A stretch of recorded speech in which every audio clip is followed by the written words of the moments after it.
Yeah, they was hitting today. I had a couple of them written down. I I took I took on the call I was in. I took 30% loss, and then right literally like 5 or 10 minutes later, it popped up as exactly what I to. I made a good 40-50% on that play. If I would just held it for like 20 more minutes. There was a little static, but I think you were saying that you were down like 30%, but you held on to it, right? Nah, I ended up cashing it out for a loss. But if I would held on to it like 5 or 10 minutes later, it was going like 30-40%.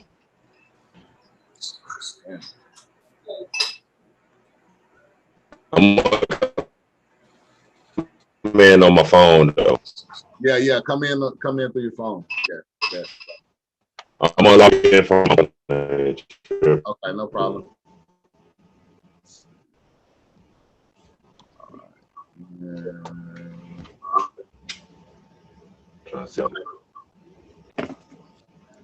Okay. All right, we got everybody in the building. Appreciate everybody. We're gonna go ahead and get this thing started. We are live right now, you know what I'm saying, on YouTube. So if anybody want to check this out later, they definitely can. It's being recorded. The Roundtable Investment Show, you know. To get started, let's see. I just want to go ahead and make sure we just kind of reiterate a couple of things that I know this thing or this investing is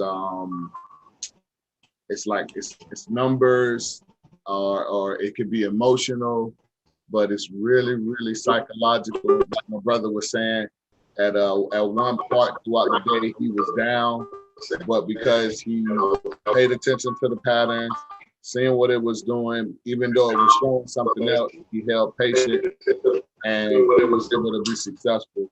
You know, so like I say, you know, that's why lately I've been putting those patterns into the chat, because I really want people with that free time to just go over them, you know, just look at them, just pull up as many images as you can of them, so you can really get a good feel of what they look like and the different variations that they can look like, but still doing the same thing and showing the same thing. Because it's really important. You know, it'll definitely give you the opportunity to where if the market is showing a lot of red and it's going down, you can still get in and make some money. If that's something that you have time to do and you can watch it, you know, and also, of course, the patterns still, in my opinion, help out when you're long term and then you see the asset make a different pattern. You can get your emotions in place to where you can be like, okay, boom, I know I'm about to go down. I can see it right now. It's developing. It's definitely something bearish going on. And you see it and you're okay about it because you know it's going to recover. It's the asset, you did your due diligence. But when the asset is doing patterns and it's going red, and you're like, you're kind of like contacting everybody, you know, hey, why is it going down? Why is it going down? Versus, you know why it's going down. You see the pattern that it's making. You see the shape that it's making. So there's no real reason to ask a person why it's going down. You see it developing and you see what it's turning out to be. You know? So it's really helpful, even for the person who's not trying to be a trader, just trying to be an investor. It'll definitely help you out and teach you also even how to get in at certain times because you see what patterns are being developed. So, you know, please take that time out. Please take that time. I know tonight, we're probably going to do some charting, so that's going to be big. So if anybody has any questions as we're doing the charting, please, you know, express those and come with it. Brother, was there anything that you want to start off with tonight? Any topics?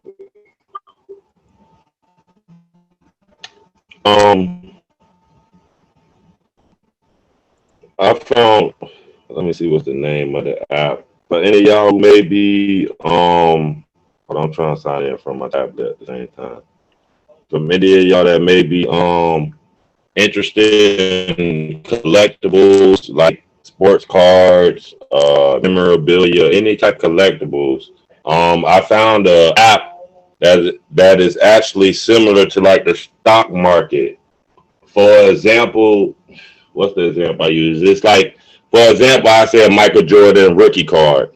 I don't know too much about collectibles, but say it's this Michael Jordan rookie card that's priced to be valued at $50,000, whatever, just for example. What they do on this site, it seems like, is they are selling you shares out of the market cap. So since it sells for $50,000, the market cap for that car will be $50,000. Now what they're doing is they breaking that Michael Jordan card, since that's the example, down into shares in a sense. So they're gonna say, for example, they're gonna sell 50,000 copies of it or shares of it because it's only one card, but they're gonna sell 50,000 shares of it. So that basically means each share is $1 a piece. It's valued at $50,000. So it seems like that's how they're doing the shares wise, and hold this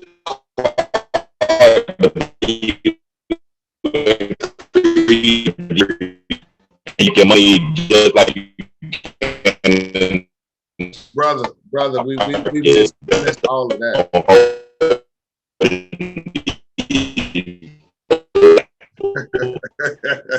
Hey, Germ, can you hear me?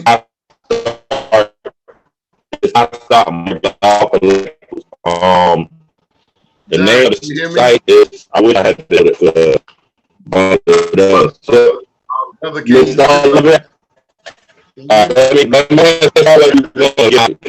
I hear you. You hear me? We can't understand you. Hear me? Extremely choppy. Yeah, you can hear me. The last 30 seconds of your connection has yeah.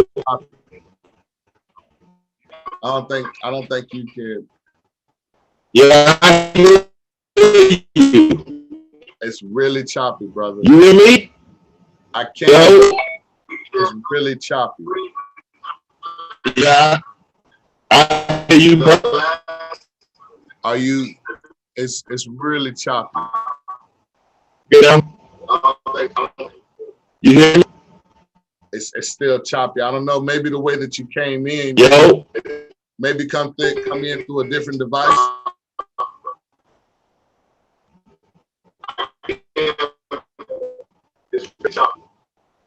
Yeah, I'm just saying.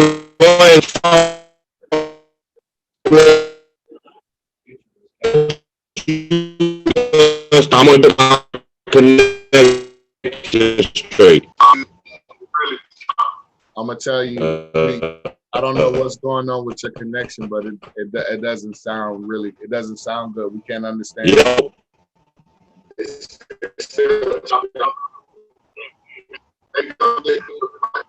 That's what I'm trying to my other days. So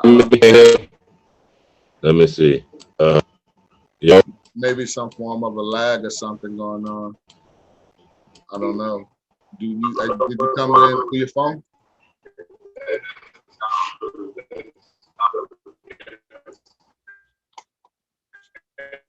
You come in through your phone? Say something now?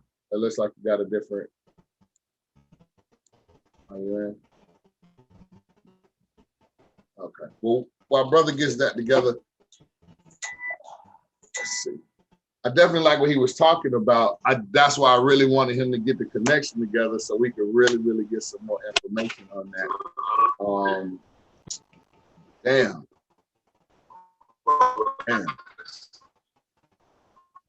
Yeah, it's definitely a really bad connection. Well, if he comes back and we can get a good connection, we'll definitely get him to touch back on that. I definitely wanted to, like I say, touch on some things as far as like making sure people understand what's going on, understand the markets right now, understanding, of course, the cryptos are down, but of course, as you can see, me and brother, we were talking earlier today. I'm 60% up on a contract right now in the stocks. He did pretty good today on the SPY, on the contract, meaning that the liquidity is shifting over from the crypto space to the stock market. So I just want to make sure that, oh, that's what it is. So everybody who's in Tampa or who's in Florida right now is understanding that is really bad right now because of the storm. It's really bad right now. Yo. So we're gonna try and do our best to do a somewhat of a decent show with a bad connection. So just kind of just bear with us. What was your stock? So yes, I just want to make sure everybody understands that because in my opinion, you definitely want to diversify your portfolio, and not just when it comes to diversifying with different cryptos, but diversifying in different markets. You know, we definitely want to diversify in different markets as well. Real estate, we're already, of course, because we're all invested in crypto or stocks, the stock market. You know, you definitely want to invest in different markets. So just so you can diversify your portfolio as a whole when it comes to your investments. I think that's really, really. Can you hear me, bro? You mentioned a lot better. I think you got an echo though in the background. You may have. Yeah, I think it's gonna be tough with all this rain for me right now. I know it's definitely tough. If you can, because it sounds like it's a lot better. I'm gonna leave and come back in.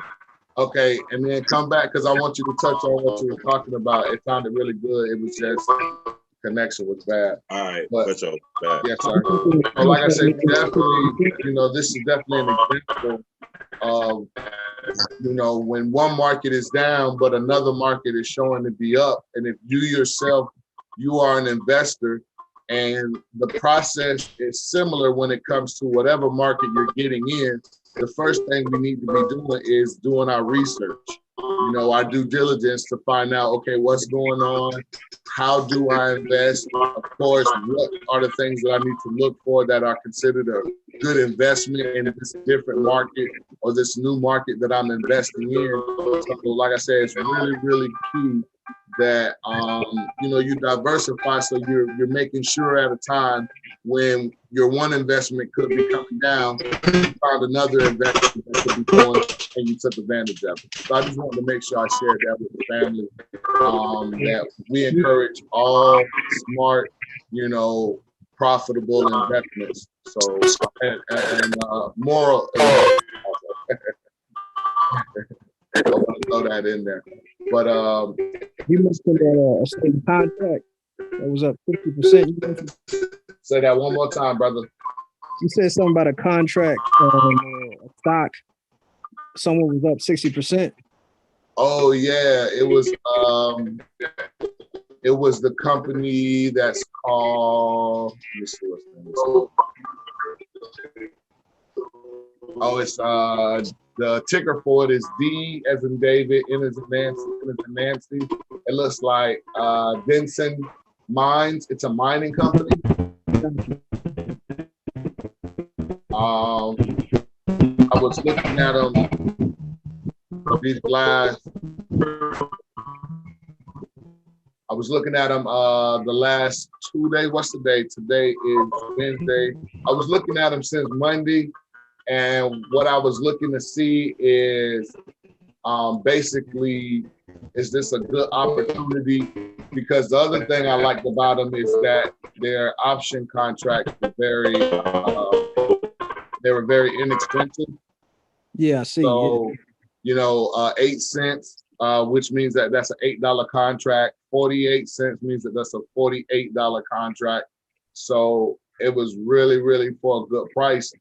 I was able to catch, I think, 3 cent contracts, 6 of them. So I like the price of the contract. I was able to get a couple of them. And then as I start looking at the chart and I start looking at this particular asset, and I'm like, okay, you know, what is this? What is this doing? What is it going to do? Well, because I'm looking at the wicks, and I see that I have a wick up here. And then I also see that I have a wick down here. There's a good chance either way that this asset could swing to either direction, of course. But as we kind of pay attention to some of the patterns, like I say, you start seeing what's going to happen a little better and understand, okay, let's see. Yeah, that looked like the Bart. I call it the Bart Simpson. The Bart Simpson, I like that. Right. Going up and down. Right. You know, and it's really, in a sense, because I'm on a day chart, it's kind of created low key, like you can either say it's not necessarily a dead cat bounce, but maybe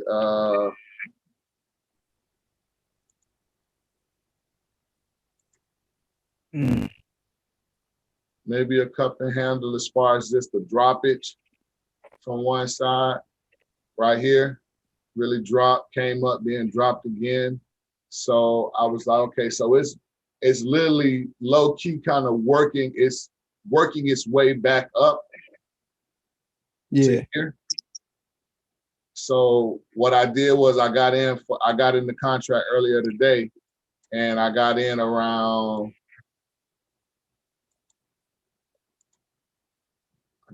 earlier today when it was around about I think around here. Yeah. About 120 so I got in because I see that what it was doing, it was going to try and bust past this particular range to where you had these particular you had price action hit this particular area multiple times right here, and then came down, and you had price action again, hit it right here with this wick, came down, price action again, hitting right here, came down, price action hitting again, came down, working its way up, came down a little bit, worked its way up, came down, and then hit it again. I knew it was ready to bust and go past it. So I went ahead and I put the money down. And of course, like I say, I'm up right now 60% on it. But I think it's going to go ahead and possibly work its way all the way back up to this top green line where I have up here, where it's about 180 cents, or the R4 line, give or take. And it may want to create a new wick. You know, who knows? You know, a lot of times when you're using the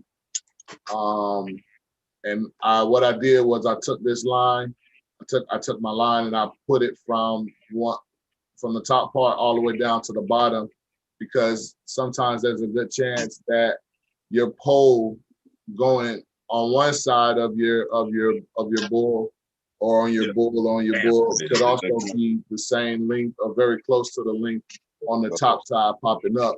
So I took that right here and of course applied it over here to this particular area, and it could do that. That's the possibility of it. Just because this particular asset right now is on the uptrend. Now, if I go back in history, if this asset really, really came down and I look and see that I'm just going to put like something right here just to see if this is something, I can come over here and I may see, okay, this could be an area. And right here is letting me know that this definitely was an area right here because there's a wick. You see what I'm saying? Yeah. And that was not me looking into the future or looking into the past to see that it was something right here. That was just me using the logic of when you create these bull flags or you create these bull pennants or these bull wedges, the pole on one side could be the same length of the pole on the other side.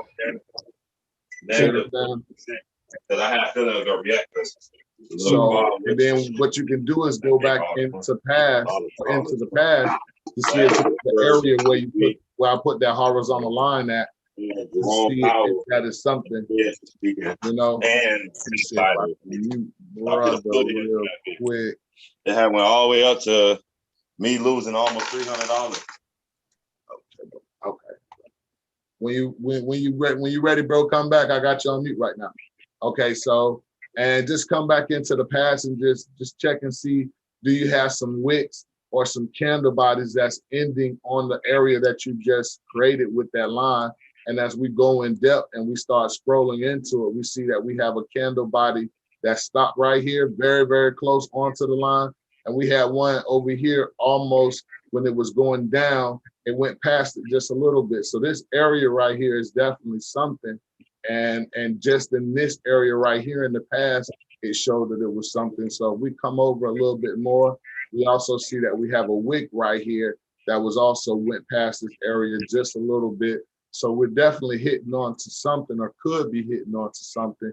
And then we come over here also, and then we look and see, okay, boom, I got multiple candles over here that are indicating that this is something. This candle right here with this wick, this wick right here is very close to this line. Like I said, I can't predict it. This candle body right here is literally resting on this line. You got this other wick right here, not too far away from it. This candle body right here is also pretty much resting on it. There's a whole candle body going through it. There's another wick right here going through it. There's another red wick that's kind of close to it. Another candle body going through it. A whole nother candle body literally resting or stopping it right at the point. Another one right here. So this is definitely, as we go into the history of this particular asset right here, this is definitely something. It's the same thing right here. You know, we have two big candle bodies going through it. We got one wick stopping on it, candle body going through it, another candle body resting on it, another wick very close to it, another wick on it, another wick through it, candle body, another one resting on it or stopping it. So that's to let you know that, okay, this is going to be something when we get to this particular price point, which is $2.56. So this is how I do my charting. You know what I'm saying? I don't want to say there's a right or wrong way, especially if you're financially profitable or successful, you know, and how you see it. But this is what I think could happen in a sense. As far as with this particular asset. And if it doesn't, I may tomorrow hedge my bet on a long-term put, which means I'm going to bet that this asset goes down, and I may bet that it's going to retrace back down to this.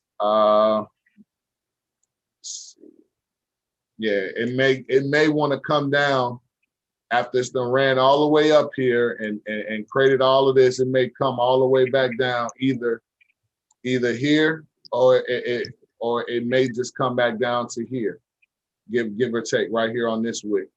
But either one of these wicks, this one, technically they have not been filled in. And when I say filled in, I mean on the right side of this wick, right here, like this wick is right here. So on the right side of it, meaning anything after the wick or after the price action right here, there normally needs to be a candle body right there to show that there has been buyers and sellers in this particular area.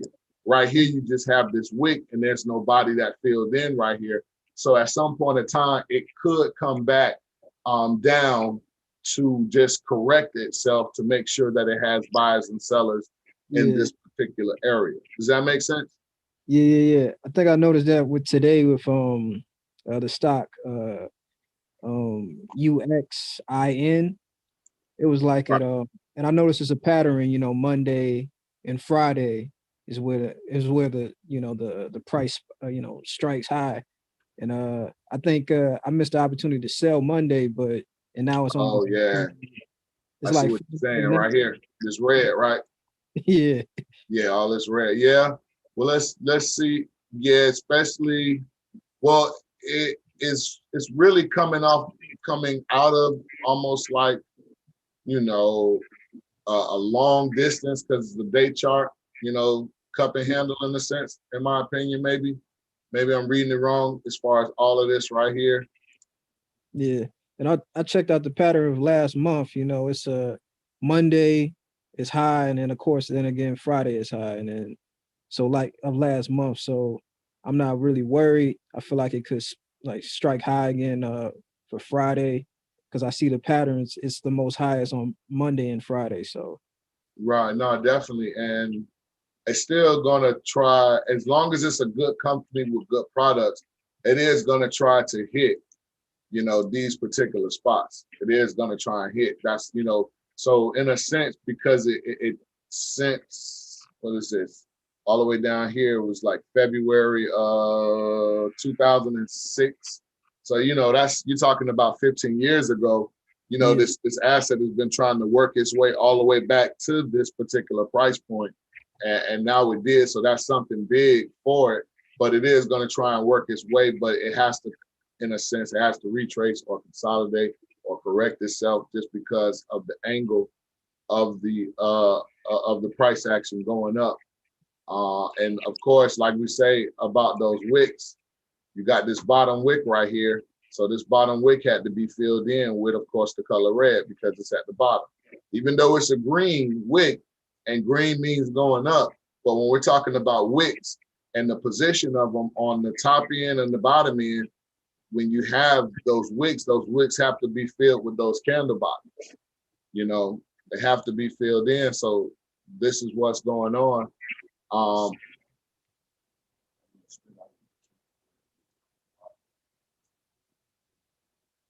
Yeah, So, and I noticed a day ago, I seen through Yahoo Finance, they announced a financing transaction up to like it's a $315 million. So I think eventually, I think potentially probably definitely can go up by Friday. I could definitely see that as far as like right now, as if everybody could see me, just trying to make it a little bit bigger. If you notice, you don't have any really long wicks anymore. So everything is, like I say, it's working its way back up. So right now, I mean, you do have this one right here, and you have both of these. So if you put something like right there, you do have, in a sense, both of those. And there could be some form of maybe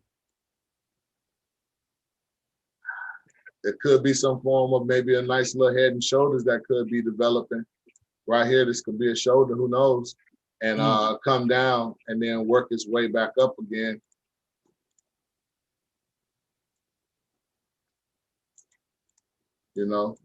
Work its way back down.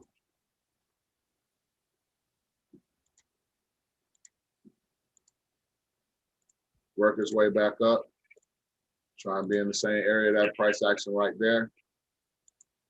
Boop. And work its way back down.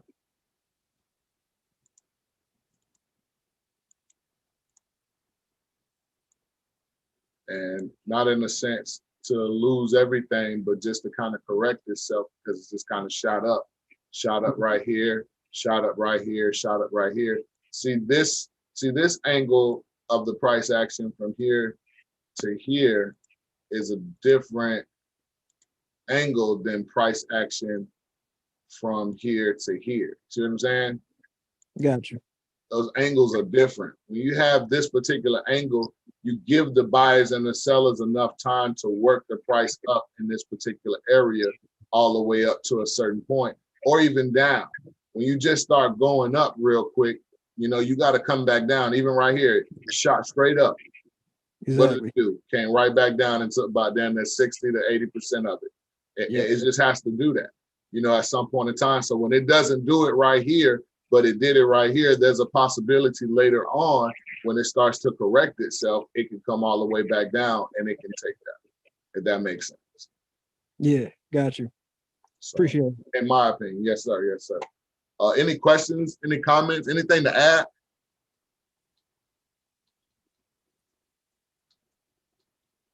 Brother, I see you back on, you think the audio popping?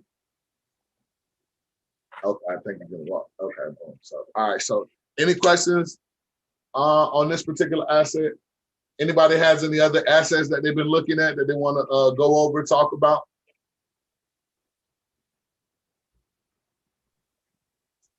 Yeah, I got this AMP. It's the ER20 token. And what is it again? AMP. It's like somewhat like a settlement in between, like when the if you're trying to swap is this the price of it? 11 cent. Close to it. Yeah, that's it. Okay. Yeah, that's not bad. Yeah, I mean it's all-time high. It's like 12 cents. So, and it's kind of working its way. It's kind of working its way up, and it's it's at a good price where you're able to compound and really get some good investment on return on your investment rather.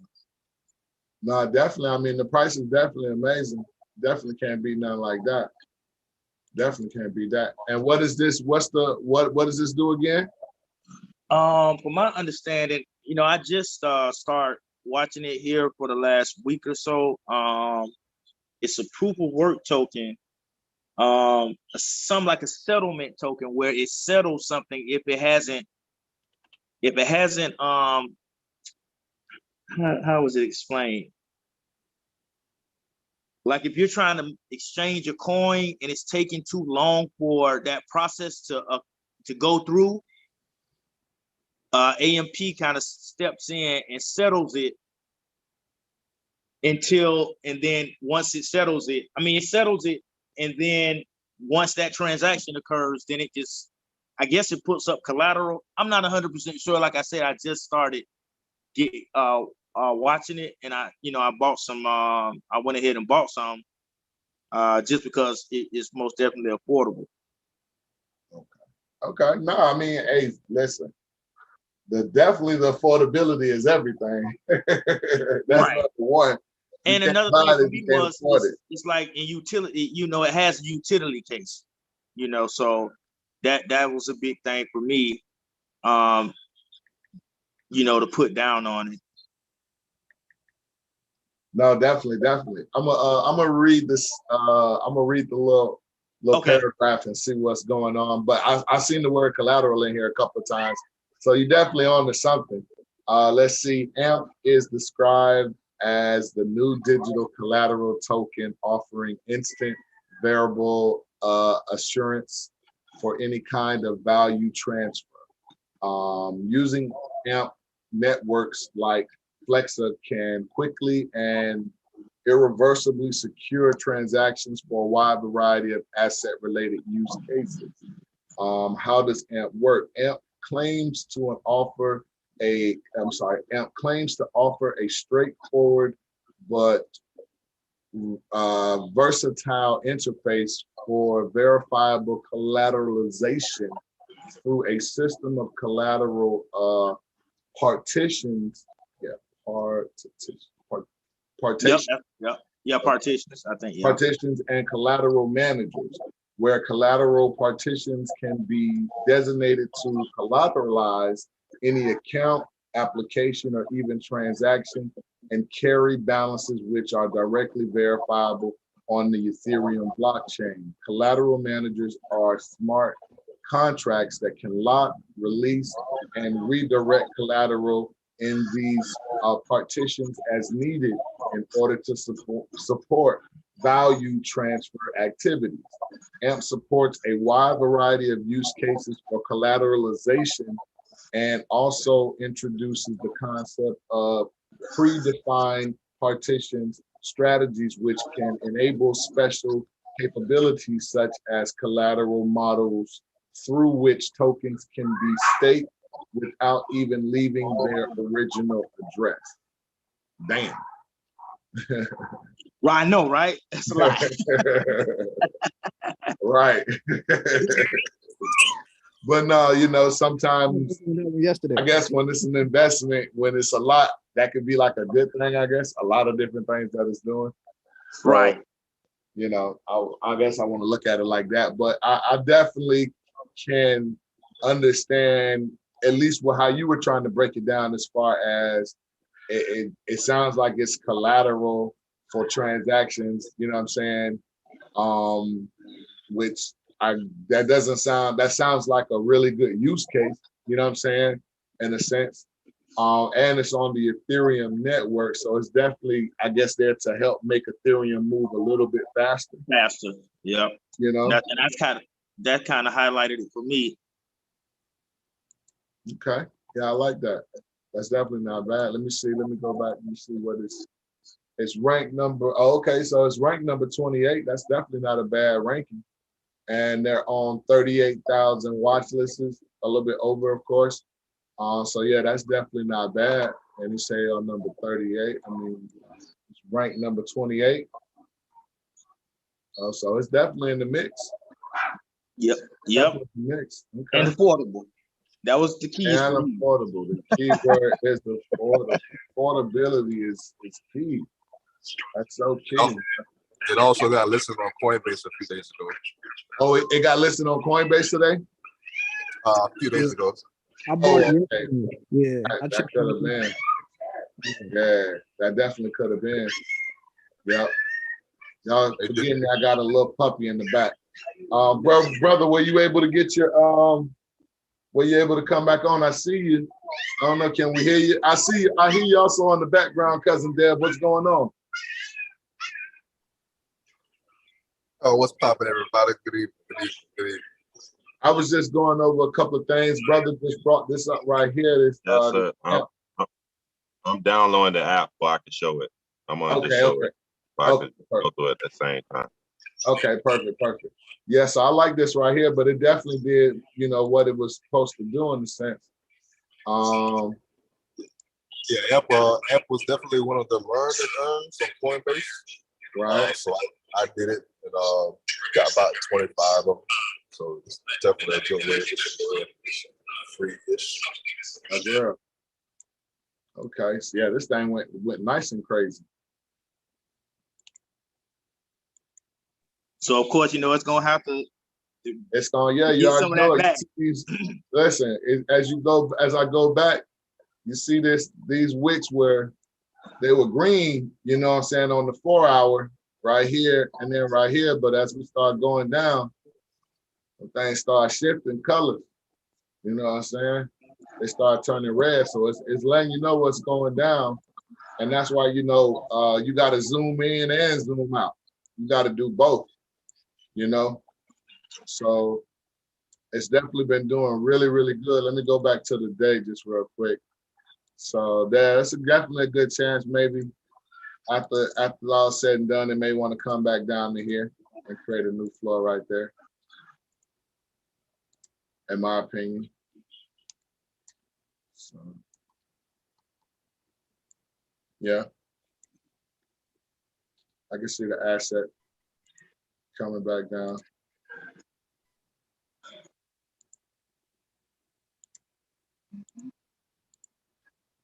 All right, I got it downloaded. You ready, bro? Oh yeah, I heard Ample though. The cryptocurrency. Crypto. We might see the a little bull market, a little run up in the crypto since the stock market getting beat down right now. They getting beat down? Yeah. SPY and the Dow and futures, they all get beat down. Now, what you was talking about earlier before the audio, you got to bring that back up, man. Yeah, I need to share my screen. I just downloaded it. Okay, perfect. I just stopped sharing so you can share now. Okay, boom. All right. I never went over the site other than on YouTube. This is my first time download. It was easy to sign up. It literally was 3 questions: your name, your email, and a password. Then when you send it to when you do those 3 steps, it send a verification code to your email to verify your email. And that's the step I just did. And now this is the step that's up now. It's basically just telling me what all categories I'm interested in. I just choose them all so we can see what all they offer. And real quick, can you just kind of not to take the long way, the short way of what you're talking about? Because we had a couple of people join since then, and even the people who were on when you were talking about it, it was a couple of minutes ago. So just to kind of refresh everybody's mind on that particular topic. All right. I'm new to it too. As you can see, I just downloaded the app. But as far as what I'm seeing and what I'm hearing on YouTube, it's similar to the stock market. But instead of stocks of the company, shares of the company, you are buying shares of a collectible. And as you can see, they got art, video games, luxury, comics, sneakers, collectibles, trading cards. So anything that holds some type of value. For video games, I'm guessing it's probably gonna be an old video game like a Atari game or something, because it's usually older stuff. Things that hold value. Even with the sneakers, they be having like, I'm not big on shoes, so let's just say, for example, the Retro 9s, if that even a thing, was coming out. You can buy the Retro 9s on here based on the price that the shoe is.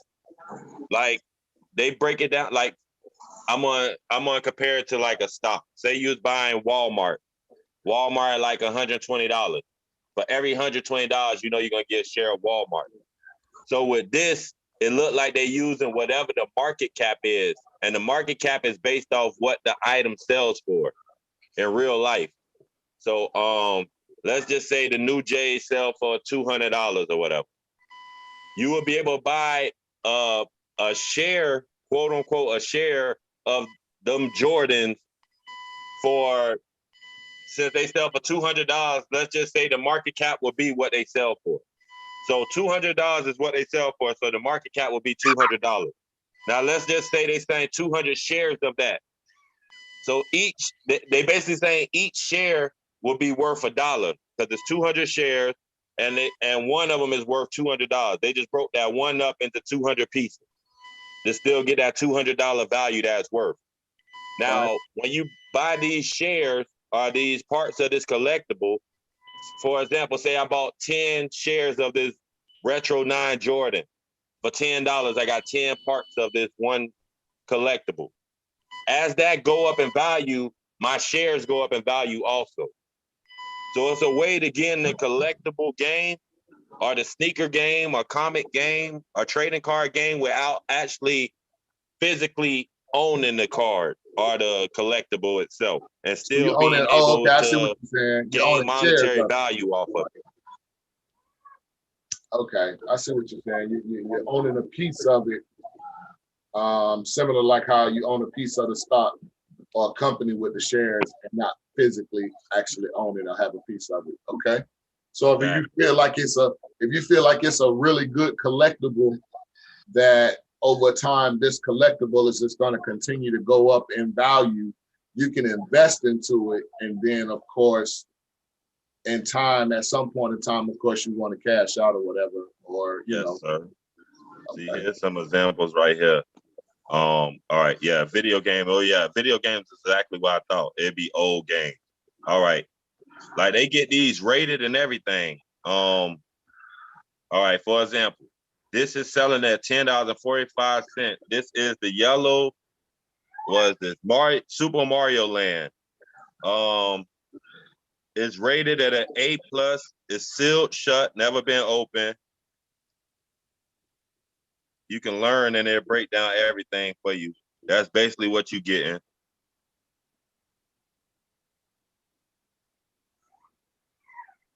Okay. It's like buying silver in a sense, converted by gamers. It break down everything about the highlights about the game, the details, the year it came out, the grade, the seal grade, the certification number. Certification number. Let me see. I'm learning this site at the same time, so bear with me. It's my first time clicking on. Are you good? I like it. If it looks like if a person has a certain interest, it could definitely be something. Yes, and let me make sure the way I explained that was right, because it's saying this market cap is 15,000. So it's 141,470 shares times $10.45. Yep. Yeah, the way they do a market cap is the way I explained it. All right. So basically, these sell for $10.45 because they selling this one copy of this Game Boy game. Right. The reason it's priced at $10.45 is because they got 1,400 total shares of it. So that's like the breakdown I did with the Jays. When I explained if the Jays had 200 You see the market cap 15,361. The market cap. Say that again. Okay, yeah. $15,361. Yes, sir. Basically, yeah. So this IPO'd at $10. So the original market cap was 14.7 on the IPO market cap. That's because they were saying for $10 a piece, and they got 1,470 shares they was willing to split this into. So basically, for an easier explanation, say I was the one that was gonna pick this video game up here for auction. I got this video game, and I say, all right, I want to split it into 1,470 shares. What I feel is valued at. I say one of them is valued at $10, but I'm gonna say I got 1,470 of them. That means the market cap would start off at 14.7. That make more sense on how they got the market cap? I mean, definitely as far as when you break it down mathematically, I mean, like if you got 1,000 or something and then it's $10 a piece, that make it 10,000. If you got 1,400 or something and it's $10 a piece, that make it 14,000 or something.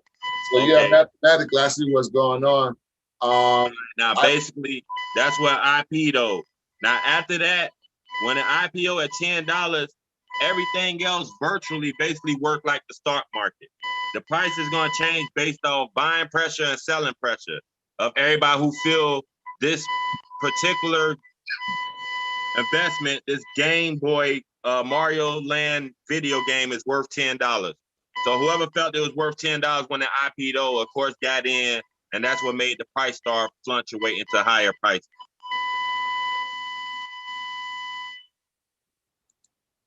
Okay. If that makes sense. But I just found it was interesting. Definitely for anybody who interested in collectibles or anything. I don't really know how to. Oh, see, they got Birkin's bag. Hermes Birkin bag, $8.50 a share. It's 5,800 shares of it. So IPO'd at $10. You can invest in a purse. You can invest in a Birkin's bag for $8.50. Is this 2011 Hermes Birkin 35 So Black? This is an actual purse. That purse right there. This purse right here. You can own shares in it. Well, I like to say own equity in it. I guess it still be shared, but yeah. You can own shares in this Birkin's bag, and as this gain value, you make money too, and you sell your shares off. I'm saying though, so how does, man, I didn't know, because I'm new to this, but I didn't know that fabric over time appreciated. I thought normally fabric depreciated. How Hermes just went public. I don't think it's gonna go based off the appreciation or depreciation of the fabric itself. This is a crypto. I think it would go more based off like any art, just like art goes. Like, why is the Mona Lisa valued at what it's valued at? The paints don't start being more valuable over years.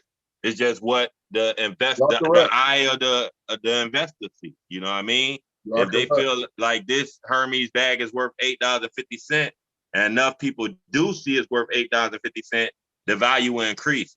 But as you can see, an IPO at $10, so not too many people seen it was worth that, or either they bought in and sold off for, which no, because the $10 was the highest, and right after that, it started falling down.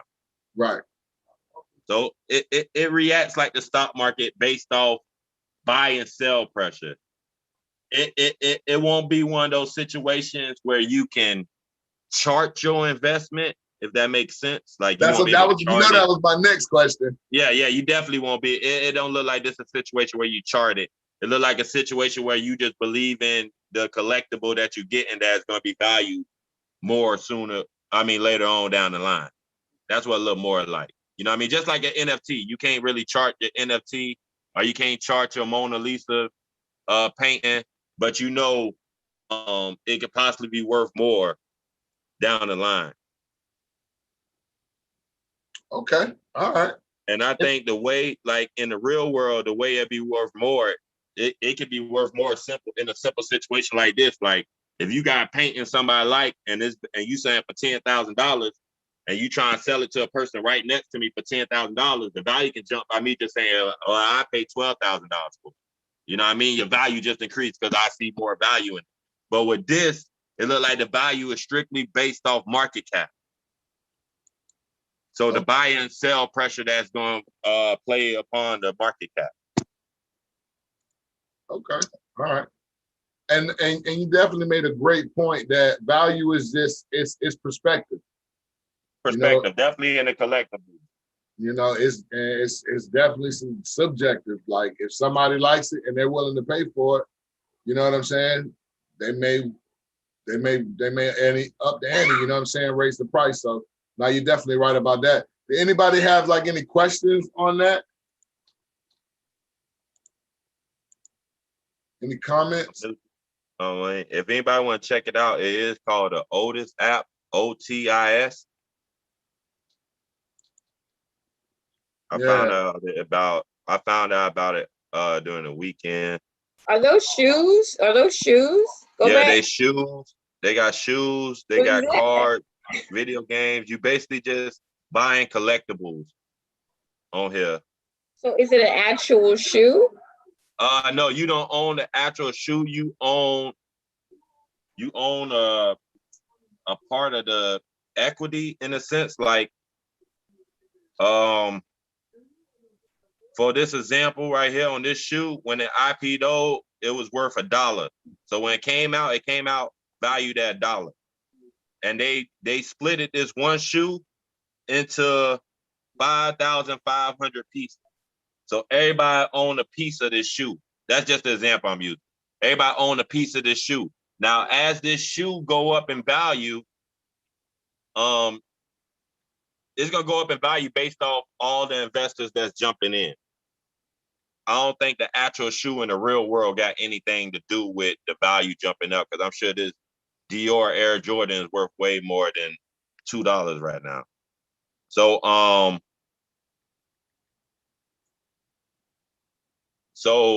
for the example I was losing, my bad, I lost myself for a second. For the example I was using,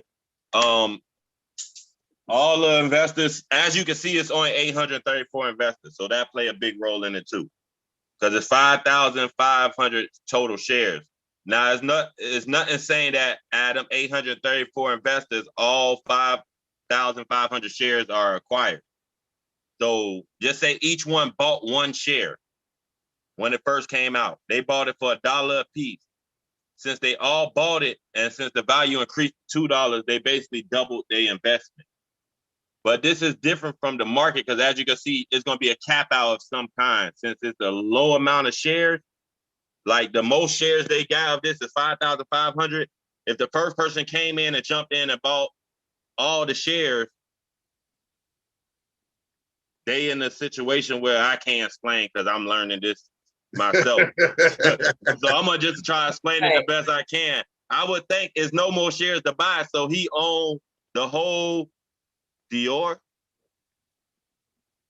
He owned the whole shoe, not the actual shoe, but. And yeah, that's the thing. So it's like, and that's what I've been over here. Like, is this like, of course, this to me is it's always a profitable thing, but is this a long-term profitable thing with some of them because they're like actual items, and at some point in time, does anybody who owns the item? Is it just the person who puts it up on this particular market? They own it forever, but everybody else just kind of owns a non-tangible piece of it and pays, you know what I'm saying? And there's value attached to what they own, but nobody ever owns the actual tangible item. Yeah, in a sense. I mean, it's like the stock market in a sense. Like the stock market, I could buy shares of Walmart, but I don't actually own a Walmart I can go to. You know what I mean? But I still own parts of the Walmart. Well, I'm still an investor in Walmart. So I'm thinking it's something like that. But her asking that question even got me thinking, like, say I was to buy this shoe when it came out. They sold 5,000 shares. They sold 5,500 shares for $1 a piece. What happens if I was the one that bought all the shares? Then what would happen? Right, like what's Now the that got me thinking, like, how do the value go up? Because there ain't gonna be no more buy sell pressure because I own all of them. you would have to now okay, so question, this is question, of course we may not know it, but if that's a situation, or watch this, because there has to be some form of an account set up. Do they now limit your amount that you can buy so there is some form of I a never buy and tried sell that. pressure? Let me do that. I never tried. Let me go click on trade. You see what I'm saying? Privacy and secure. We collect your information to form know your they KYC. So they definitely taxing. The tax is involved in this. Simple terms, we verify your identity. I'll do that later.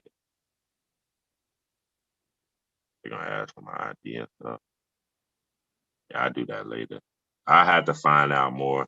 Like I said, I just downloaded the app because I thought it was cool to bring to the group. I definitely gonna learn more if I can actually know what's going on 100%. No, that's real. No, it's just some great questions, because iPhone. like, It's right, weird. that's what I'm saying. Is this same website? If I have something that I feel people may want to buy, Can you post it there? That's what and I'm I'll trying post it on there. And of course, okay, so how does the person who make money that posts it? You know what I'm saying? Let me see if I can find like a about. You know, I'm just, over here scratching my head like, okay. Oh no, I'm on the same thing. Like, do the real card in real life got any?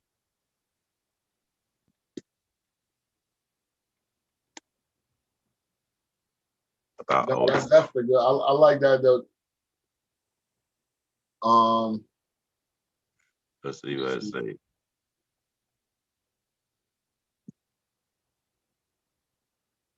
Build a collection in the portfolio. Oh my God, this is so small on my screen. All right. Investment platform. Otis allows anyone to buy and eventually sell shares. I don't know why they put that in parentheses. Gallery. Otis displays our collection in our East Village location. So it's Otis an actual spot? Otis provides content and research for all potential and existing investors. Total market cap, 4,015,700. Total drops, 45. Largest drop, 415,000. Banksy. Members, 50,000 plus. All right, let's see what it do. Why Otis? We focus on rarest and most difficult artifacts to source and access supply. Diversification. We offer a variety of categories and subcategories with very risk tolerance, providing investors with choice in their investment preference. Transparency. We share all of our internal diligence, pricing, research, and fees up front. Like, tell me what you do. Yeah, I guess this is a real spot in real life. I don't know. All right.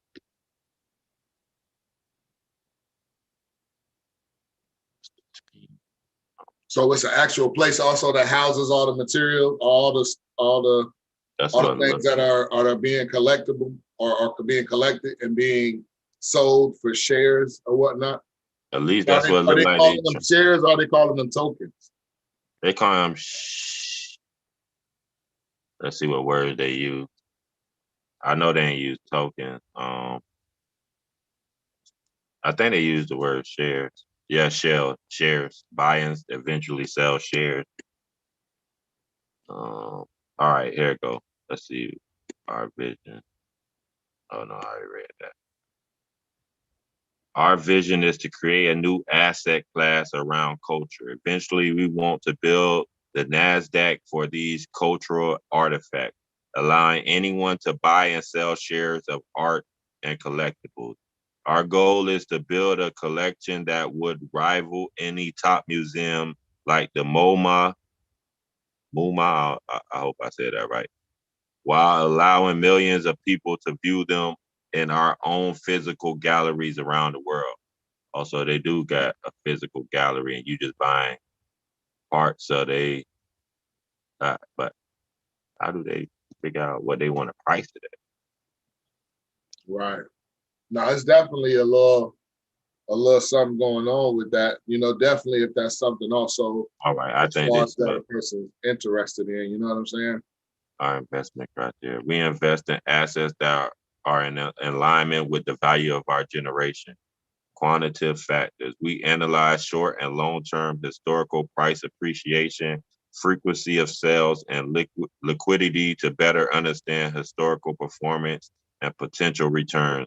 We also aim to purchase at or below fair market value to preserve return potential. We facilitate this by offering liquidity, speed, and transparency to sellers.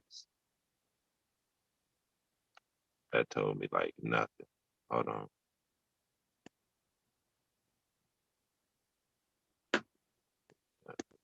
My bad, y'all.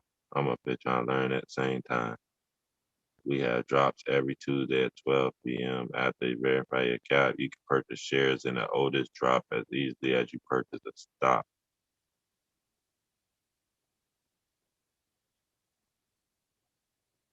While we intend getting a return, all right. While we intend to hold assets for 3 to 7 years, we will poll for shareholders' opinion whenever we receive a legitimate offer. Oh, and the net proceeds of any sale will be distributed pro rata to you. Now, the way they say that is making it seem like I own a gallery. I create an app, and every item I own in my gallery, I'm gonna sell shares like a company would sell shares of their company.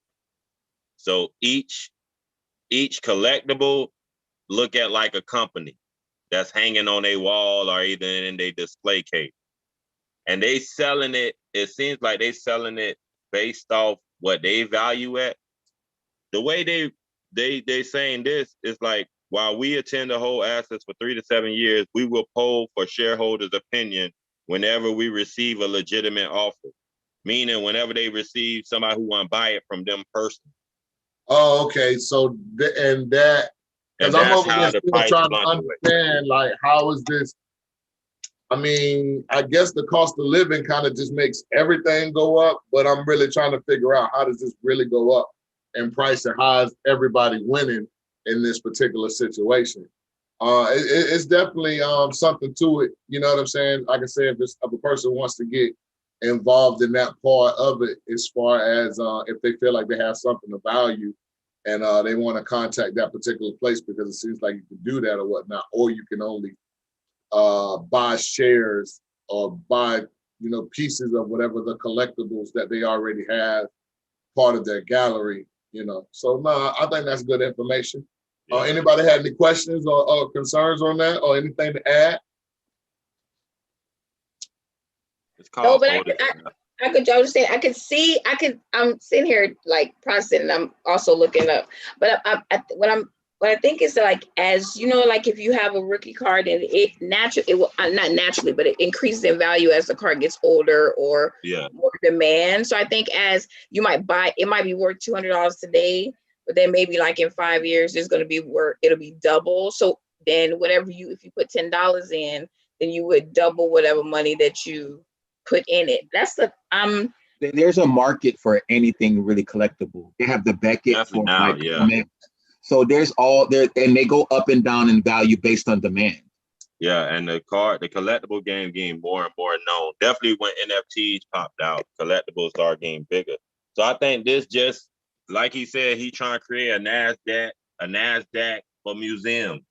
So now, like, everything going digitized. So I think if anything, if this ain't gonna be the site to be on in the future, they definitely starting a new lane. I think letting you invest in collectibles that's at their not residence, but at their actual location. I guess that still be resident if they live in there, but that's at their location.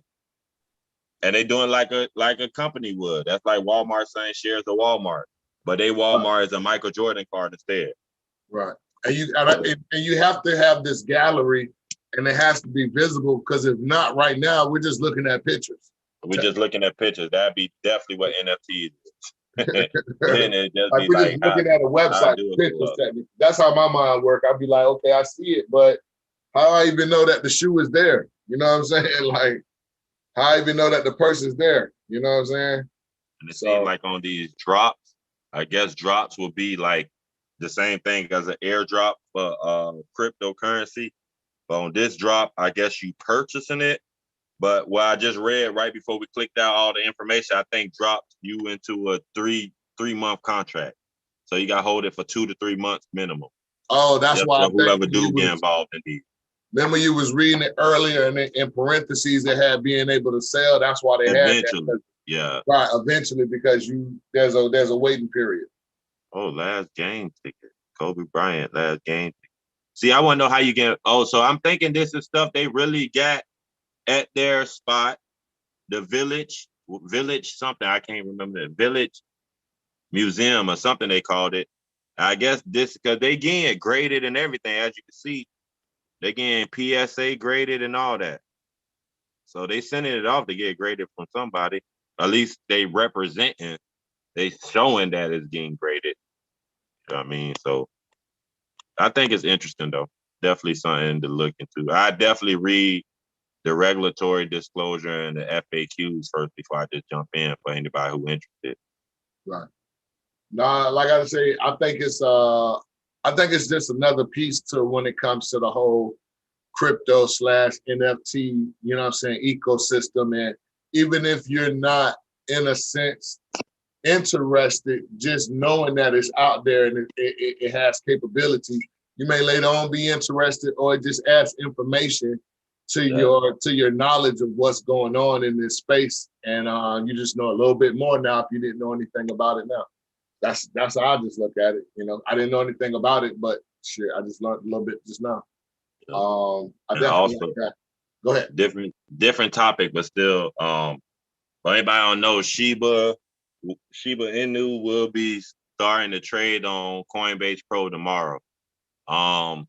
Remember Dogecoin had that same situation and they end up being on regular Coinbase an hour afterwards. So not saying that's gonna happen with Shiba, but it's a possibility it could be on regular Coinbase right after. Well, but they definitely pay on Coinbase Pro though. Yeah, I mean it definitely did like a nice little overall, you know. I don't think it's gonna come back down. That's why I broke a zero yesterday and pulled back to get to the next level. Even though we pulled back behind that zero, we on a higher level than that 6 we was at. So and that was based off the news of it being able to be traded on Coinbase Pro. So when Coinbase Pro actually have it on there, I think we'll see another little push up maybe. Yeah. Because that push up wasn't based off people trading on Coinbase Pro. It was based off the hype that now Coinbase Pro going to accept it. So I think that'd be enough to probably break through that downtrend line. But I was definitely, remember I was saying, I was like, well, if it goes on Coinbase Pro for the price that it is, oh yeah, people are grab it. Yeah, that's gonna be like dessert for traders. You know what I'm saying? To be able to compound with that wonderful price right there and buy a shitload of them. Oh yeah, definitely. You can. I really where think that green wick go to. Where that green wick, the highest green wick, go to? This right here? Nah, my bad. On the newest candles, the last 3 newest candles. What's that highest wick go to? It's looking at right now around about like it took away a 0. Broke a 0? Yeah, that's probably what we're gonna try to test. Probably try to go to that pivot line. Not the pivot line, the one right under the pivot line.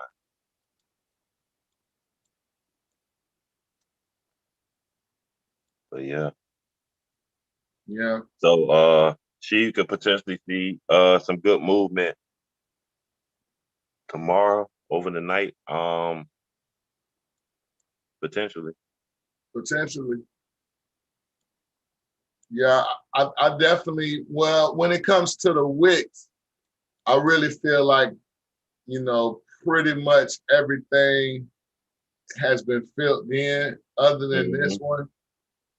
But I don't know. I don't think we're gonna see that one again. That was sweet right there. That was 5 zeros and a 5. Yeah, so I think that 5 and that 6 area gone. That could be gone right there. That could be no more. And the only reason why I say that as far as on the day chart is because on the day chart, I'm not saying I'm not paying attention to the wicks, because I'm always paying attention, always. But on the day chart, I got this bullish action right here with these 4 candles right here of green, and I don't have any bottom wicks, and I got some top wicks that look like it's gonna be filled in. So, yeah, those strong candles. Yeah, so I'm definitely looking for this for definitely to hit right here, and then once it hits right here, maybe maybe do a small little, like, come down a little bit, give me a little red just to come down, maybe around about right here. So bounce off the top of that other green wick, the shorter green wick. Right here. Before that. Right, bounce right up off here, and then go from there as far as the bounce down. And also for anybody who's gonna be interested in Shiba Swap when it come out, so far, well, they stated in the middle of last month they wasn't gonna really announce when Shiba Swap dropped. They just was gonna drop it and then announce it that day. They wasn't gonna give no pre-date, like Shiba Swap drop in a week. It was just gonna drop, and then they were gonna announce that it's dropped that day. I think that's for it won't be no hype building up to it that can potentially kill it when it do drop. Like usually buy the rumor, sell the news situation. Right. But if y'all do want to get involved in Shiba Swap, you will have to transfer your Shiba. As of now, you will have to transfer your Shiba to either MetaMask wallet or Coinbase wallet. Those are the only 2 wallets as of now that would be able to be linked to Shiba Swap when Shiba Swap come out. Those are the only 2 wallets you would be able to link to it. And if you're interested in digging to try to get bone, you will need Ethereum to dig. So the things you would want to start doing now is probably start accumulating some Ethereum if you ain't got it. Why it's at 2,400? Because I'm sure since you need Ethereum to dig, Ethereum probably gonna have one of those rocket moments again, where the price and the gas fees start getting crazy. And you might want to move your Shiba to MetaMask or Coinbase wallet if you interested in Shiba Swap, I would say. So, okay, so question, because that's a lot right there. And me and you were talking about that. Okay, I'm sorry. First, does anybody have any questions about what he just said as far as like digging, burying, swapping, getting the Ethereum? Just anybody have any questions on that whole process and what's going on with that, or just wanted to explain it a little bit better, or does everybody kind of understand that? Okay, all right. So, okay, boom, me and you were talking about this, right? Yes, so my question is, what do you think about it? Are you going to be getting involved in that? All right, good question.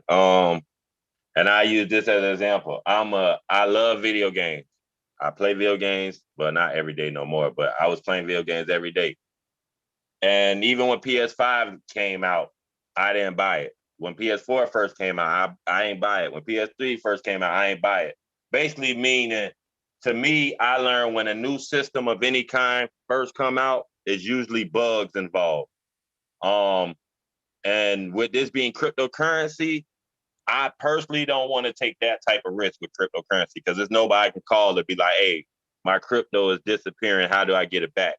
So me personally, I'm not going to use Shiba Swap. I personally, to be honest, I feel like the amount of Shiba Swap I purchased in the beginning and the amount I accumulated during this pullback, I'm just waiting for the price of Shiba to go up personally.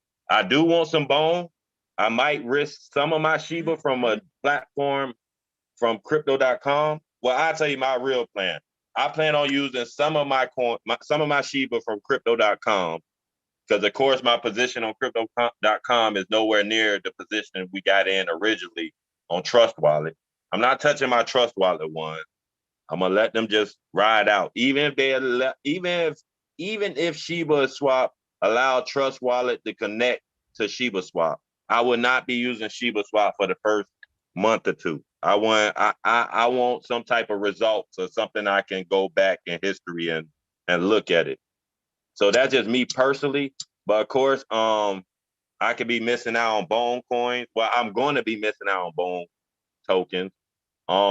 It's a limited supply of Bone tokens, so it's going to be a lot of people trying to fight to get these tokens by burying. But I just personally think with this being a new space, they only can prepare so much. You know what I mean? You can't really prepare for a hack you don't know about yet. You can't really prepare for a bug no other person ain't run into yet. So me personally, I'm not gonna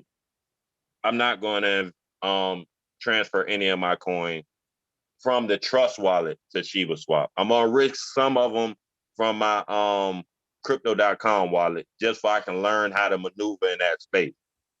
And that's why, and the reason I'm stressing it like that is because I'm willing to take that loss of the coins that I put in there from crypto.com to learn that space, just in case things go wrong. So if you do deal with Shiba Swap, just know it's something new. It's just like these new coins that pop up. It could be a problem with getting out, getting in, anything. Just always think that way with investment. Definitely if it's brand new and you ain't got no history to go based on. Okay. Now you said also getting involved in that, isn't there like a burn or something that goes on with that? I think I was talking about. Yeah, as you dig for bone, it's gonna burn sheep at the same time, which is gonna burn some of the sheep that you dug for the bone. So when you get the bone, some of them sheaves that you dug with is gonna burn off, which burning is a good thing for the coins because eventually that make the circulation go down. That make the total supply go down. And as the total supply go down, that can mess with the market cap to make that go down, to make us be able to gain more market cap to make the price go up. Okay, so because what you don't want a coin that's super low in price with a huge market cap, because then in reality you can't really go up that much because your market cap crazy. You know what I mean? Like say right. Like we had a market cap of Doge right now at this price. Seeing a penny is kind of out the picture. You know what I mean? It's kind of out the picture logically, because more people going to, of course, be investing Bitcoin and Ethereum and all them other coins before they be investing that. So you want a low market cap that you can build up to make the price build up with it.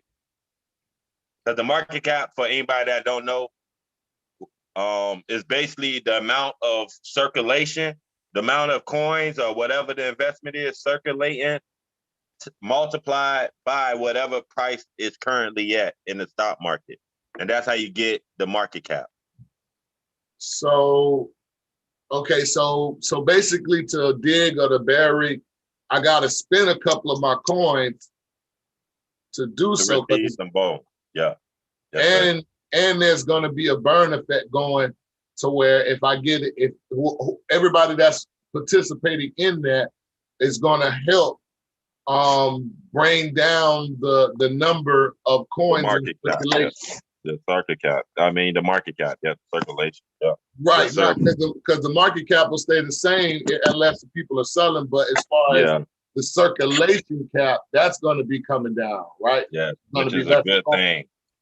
So definitely for us to bend in it before it even hit any of these sites. Before it hit, if you was in this coin before it hit crypto.com, you in a good position.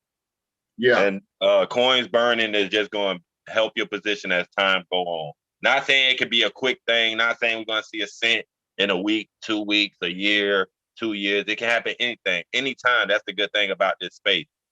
But it's definitely possible with coin burn. When coin burn start being implemented in coins, it's definitely possible for the price to increase just based off the burning of coins through the amount of time. You know what I mean? So it's definitely possible. And the thing about this coin is people got to look at like Doge was a meme, like a joke. Like even though they took Doge and forked it off of Litecoin, Doge gained a use case in a sense. You know what I mean? By companies accepting it, by the Mark Cuban accepting it to buy merchandise for Dallas Maverick stuff, that created a use case for it. With Shiba came out with a use case. And then it even gained more publicity once Vladimir Putin, or whatever his name is, Vitalik Buterin, the dude who created Ethereum, once he did that donation to India, that made it a bigger use case. So what I'm trying to get to say is like Dogecoin did what people wasn't expecting to do. With all the bad talk down on Doge for this whole year and the middle of last year when Doge actually started spiking, when Elon started mentioning Shiba Inus and stuff like that. People was talking down on Doge. And I remember seeing Doge under a penny. Then I remember seeing Doge go to a penny. Then I remember seeing it go to 2 cents. Then I remember seeing it go to 11 cents. Then I remember seeing it go back down to 1 cent. And that's the point I'm trying to make clear. I seen Doge go from 11 cents to 1 cent just to get up to 20 cents. You know what I mean? I seen plenty of stocks doing that. But just using this as since this in the meme sector of stocks, I mean crypto, because this is still considered a meme coin, whether people like it or not, it's still considered a meme coin. I think it's potentially going to shadow what Doge did. And Doge took years to do that. So it's a lot of people that had a lot of Doge and sold out of Doge and mad today. So just don't be that person with Shiba years from now, just in case Shiba don't do what everybody expected to do this year or next year or the year after that. If you got 100 million of these or more, or either a million or any amount of Shiba you got, I think it's worth holding for a long run. Even though we the first ones on board, you gotta take that in consideration. We gotta wait till everybody else get on the trend and jump in behind it. But being the first one on board on something that's seeming to be real and got a use case, definitely don't lose your seat. Please don't lose your seat, because it could be crazy in a couple years. It could be amazing in a couple years. Easy. It could be amazing in a couple years. Just like we the first 20% of people in the US, less than 20%, that's in the crypto space or that know about the crypto space, got knowledge on the crypto space, invested in the crypto space. We the top 20% right now. So that should hold value right there. So just the other 80% getting in, or the other 60%, you automatically gonna be in a bad position than them when they get in. So everybody who get in years and years, months and months as it go on, gonna only better your position you in. And then again, always, if you want to sell them to me. You know what I mean? No, sell them to me. Sell them to me. Sell them to me. I'll buy. Shit. I'll buy them. No, because like you say, it's got a use case. It's got a whole thing where it's burying, it's digging, it's got its own exchange, it's doing the DeFi thing. So it's really gonna be, you know what I'm saying, low key when people start swapping and doing all those things on its own exchange, it's gonna kind of be low key doing what the other exchanges that have tokens is gonna be doing. It's gonna be kind of just shooting up. You know what I'm saying? Just because it has money in flow and in fluctuation over there on its site all the time with buying and selling over there and digging and burying, just the traffic alone can just kind of keep it kind of just doing its thing. So where it may take a year to reach a penny, but I mean, shit, most of us in this year's time who had a penny, that's going to be a really, really nice thing. That, you know it's like just being in the position we in, any catalyst that's a good catalyst going to benefit us. Just think about when it hit Coinbase. Once it hit Coinbase, Coinbase got like 11 million active users or something. So that's 11 million more people that could possibly come into this coin. Now, once that happened, I feel like since it's already a quote unquote meme coin, that's going to go in the realm of AMC, block, all that stuff. So once Wall Street Bets start talking about this in their group, and once one thing about crypto that's hard to do that the stock market can do is stop people from buying it because it's already a cutoff time for stock. Crypto 24/7. So if Wall Street Bets choose to run this Shiba up, they can do it. You know what I mean? So just think about it like that. Like even with the crazy pullback, like anybody who got in when my brother and them Queen first brought it to the group, I'm sure your thing did like 16 times whatever you put in there. After a pullback, it probably was only 6 times if you held on. You still sitting in profit, good profit. 6 times your initial investment is great profit for how much time we still got left in this year to go. You know what I mean? Right. So don't let that pullback scare you. Always, when in doubt, zoom out. You know what I mean? Like look where you was, where you bought in to where you at now, and the stock going up. So and the thing about pullbacks, you always want to kind of take into consideration, you only definitely when it's a major pullback from something hitting an all-time high, that pullback kind of indicates, all right, we need a pullback to go higher next time. Right. You know what I mean? So when it go higher this time, expect the pullback. Once you expect pullbacks, a pullback don't even hurt your gut no more. You trying to find ways to have capital on the sideline to buy more if that's what you want to do. You trying to time it. But during this whole pullback, I was mad because I ain't have more capital on the sideline. I had to start trading my coins in for dollars. What? Like physical coins, not my crypto coins. I ain't selling my coins over here, y'all. No, man, you definitely spot on. Like definitely. Stairs. Like them stairs he just drew is a healthy stock movement. Now, the one that happened that's highlighted in that green, that's not healthy. It's good to be in it, definitely beneficial, but I don't want y'all to learn that that's healthy movement. That's scary. All that green going up, you should be fearful. Like either if you was in there just for a short term, you might want to start taking profit. If you in there for a long term, you might just want to know, all right, a pullback may come and it's probably going to be 50% of what ran up at least. At least 30% is a healthy pullback. Right. You know what I mean? So just know them type of things when you trade in the stock market or crypto. That's just like a house. When you buy a house, like this is a good example. When you buy a house, say you buy a house for $200K, then 2 months later, I knock on your door and be like, hey, sir, the value of your house went down. It's only worth $100K. You gonna sell it to me? Is you gonna sell it to me? Because it went down to $100K, it's not worth what? No, because you bought this house and you know why you bought the house. That's real. Have that same energy when you buy any investment you do. So when it pull back, you ain't worrying about that because you know why you bought it. You got an exit strategy. When you bought that house, your exit strategy was like, oh, this is a good area, got good land.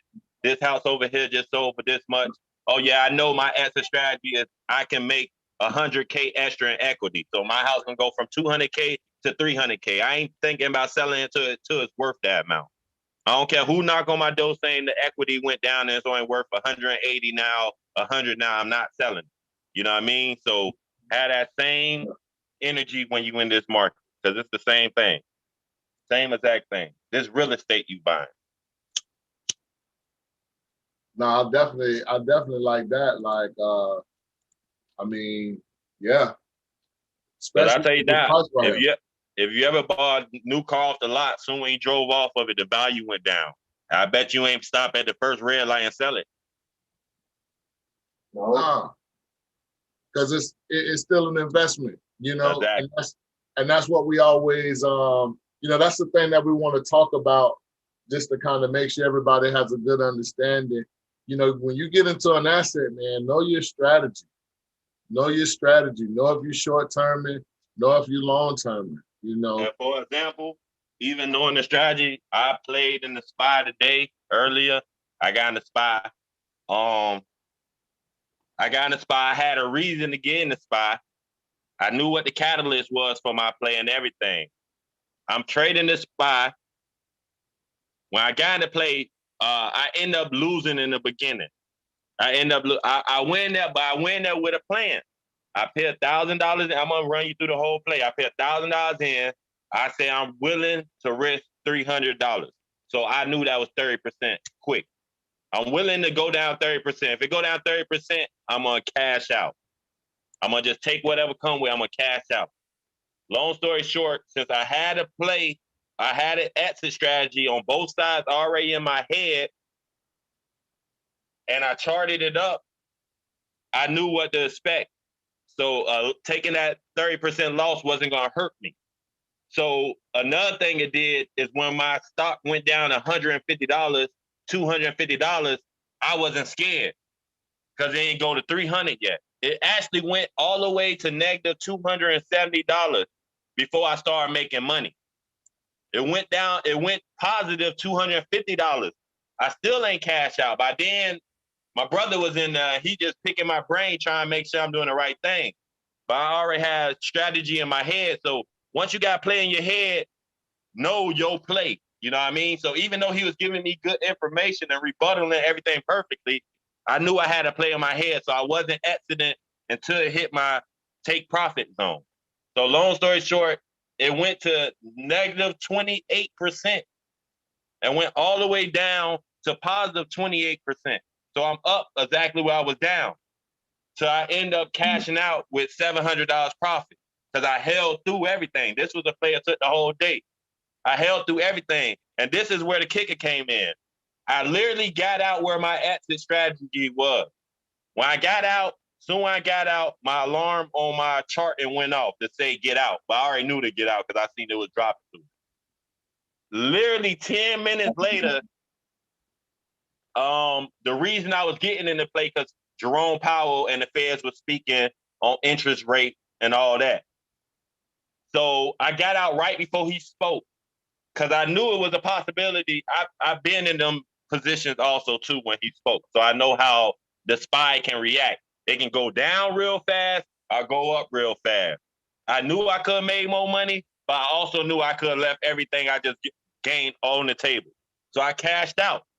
Literally 10 minutes later, me and my bro watching that SPY drop another $3-4. That was another $3,000 I could have made easily in 5 minutes when I played this play out for literally 2-3 hours to make $700. But I wasn't mad about it because I had an exit and I had exit strategy on both sides. So that's all I'm trying to get to in this point. Like having an exit strategy on both sides, no matter how it goes, you will find yourself not as mad. Because back in the day, if I had an exit strategy, if I didn't have an exit strategy and I still cashed out for that $700, when I seen it drop, I would have been trying to chase it.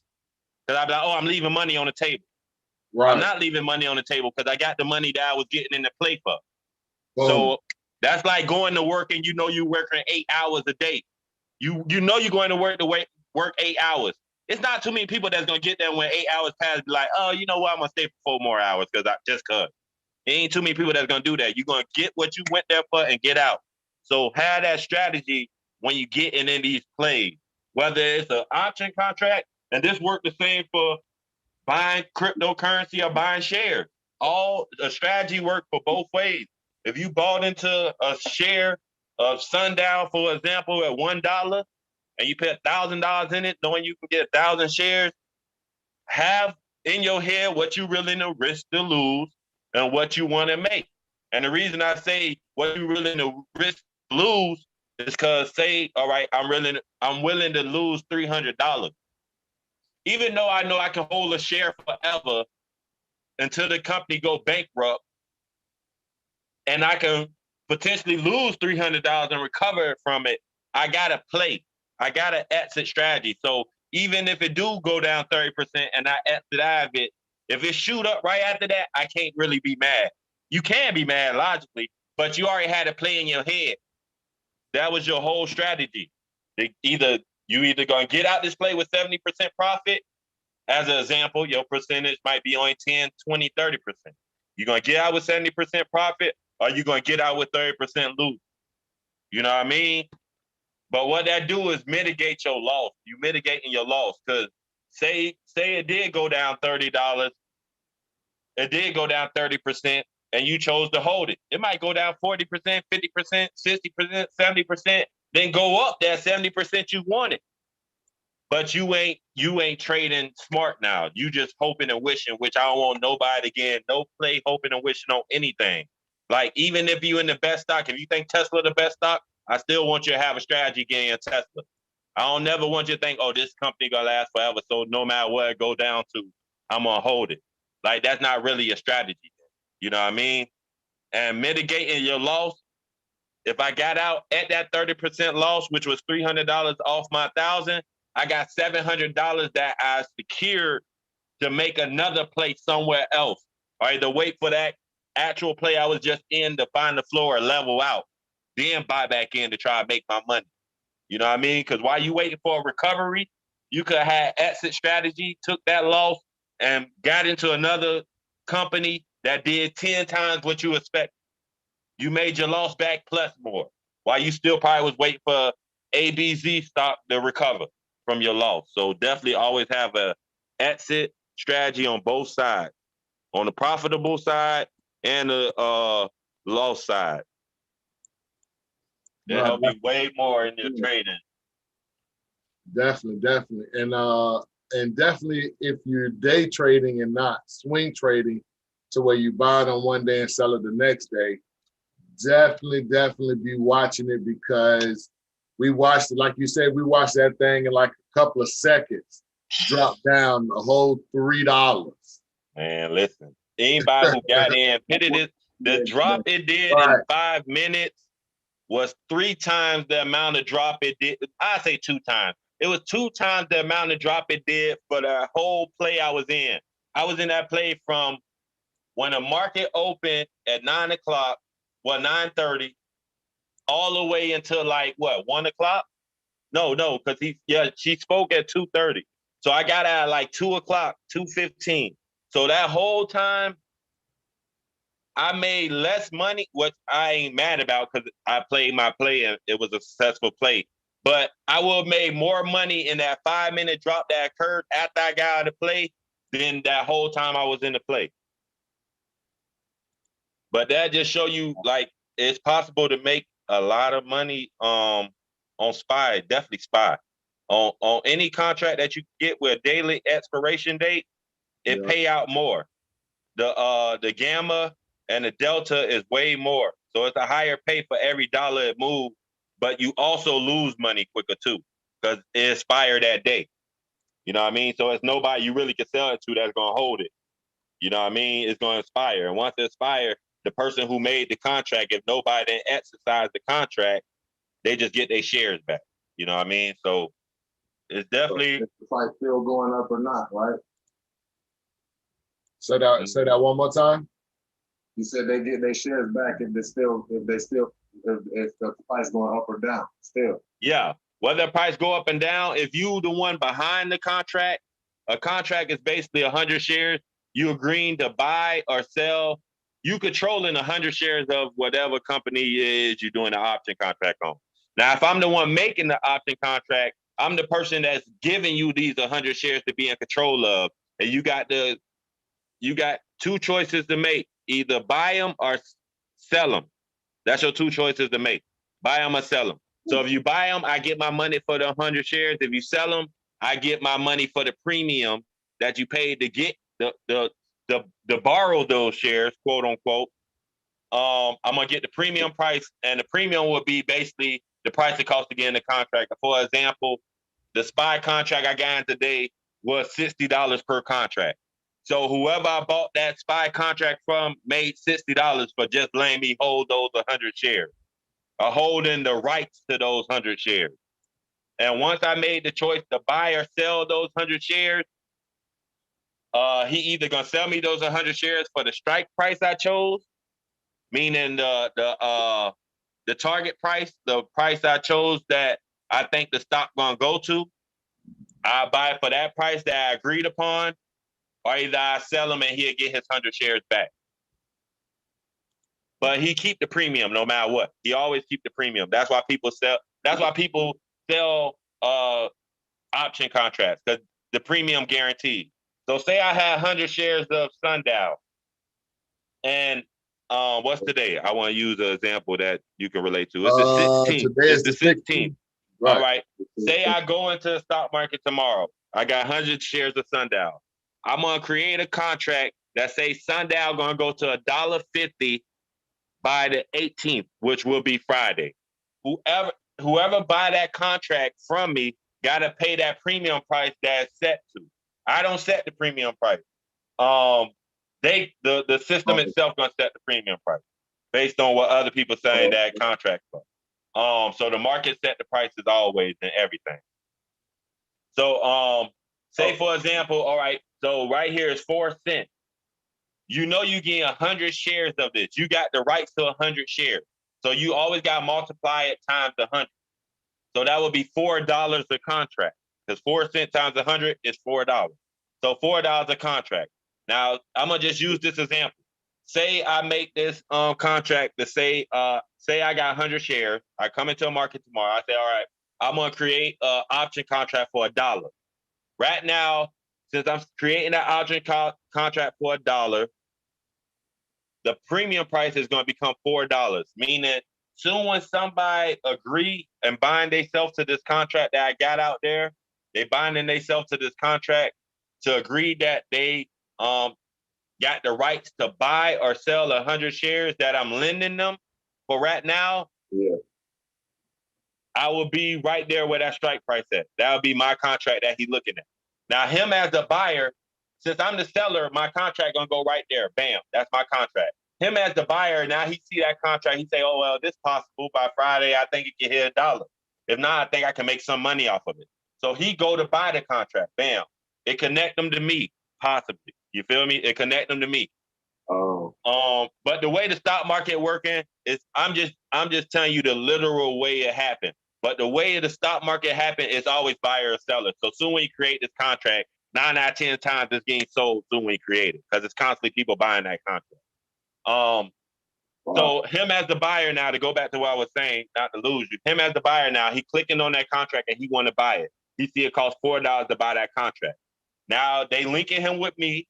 Now he paid me the $4. Now he in charge of those 100 shares all the way up to Friday, my expiration date. But I keep them $4. That $4 mine. I can do whatever I want with it. I can reinvest it, spend it, donate it, whatever. That's my money. Bam. That's why people sell contracts. But on top of that, the kicker in, that's why selling contracts is a good thing. If you got shares, you can make money off it. It's a good passive income. It's a passive income no matter how you look at it. No matter what, it's a passive income. So I automatically made my $4 for him holding my contract. Now, he agreed to the $1 price. Since he agreed to the $1 price, no matter what this stock go to, if it's at 96 cents, 97 cents right now, if it go to $1.50, if it go to $3, if it go to $10 million, if he agreed to buy it, when we wrote the contract, he agreed for $1. So no matter what price it go to, I gotta sell him them 100 shares for $1. So yeah, it looked like a loss if it go to $5, because you like, damn, I got to sell to him for $1. That's $400 I'm leaving on the table. But look at it like this. Think about if you bought those shares at 30 cents, right? And you doing a contract to sell them for $1, you making 70 cents from where you really bought them from. You know what I mean? So it's perspective. The perspective is everything. You feel me? So if I bought at 30 cents and now I'm selling for $1, yeah, if it go to $5, I'm gonna be mad, shitting in my pants.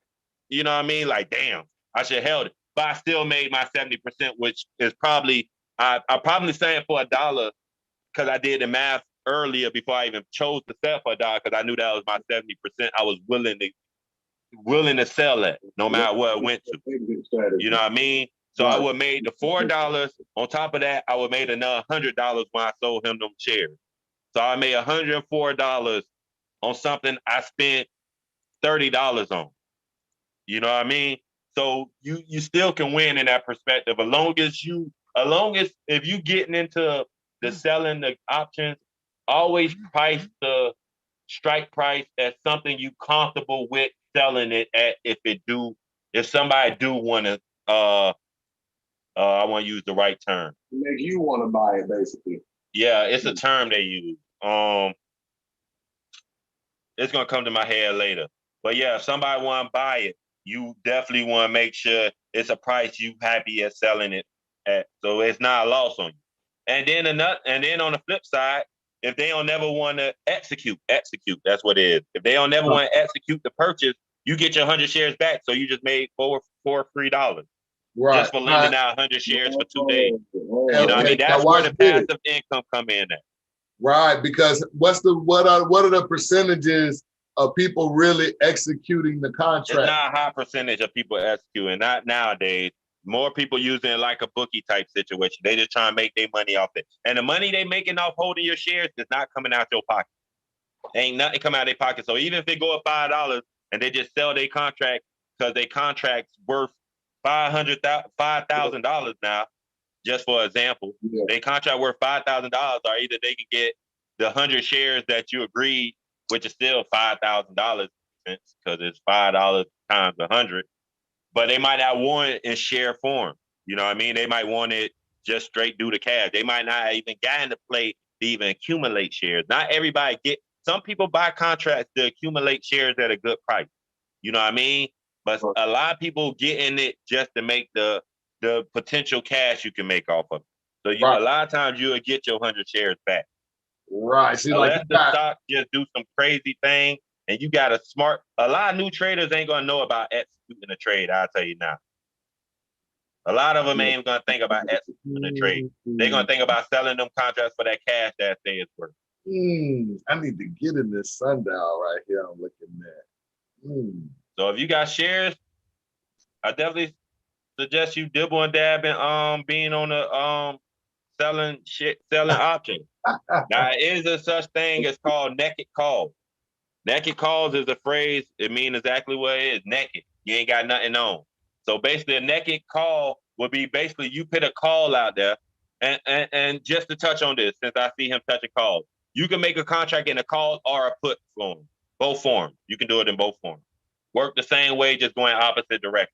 But all right, but a naked call would basically be me making a call saying I got 100 shares of Sundial and I'm willing to sell them for $1 and I make a contract, but I really don't own 100 shares of Sundial.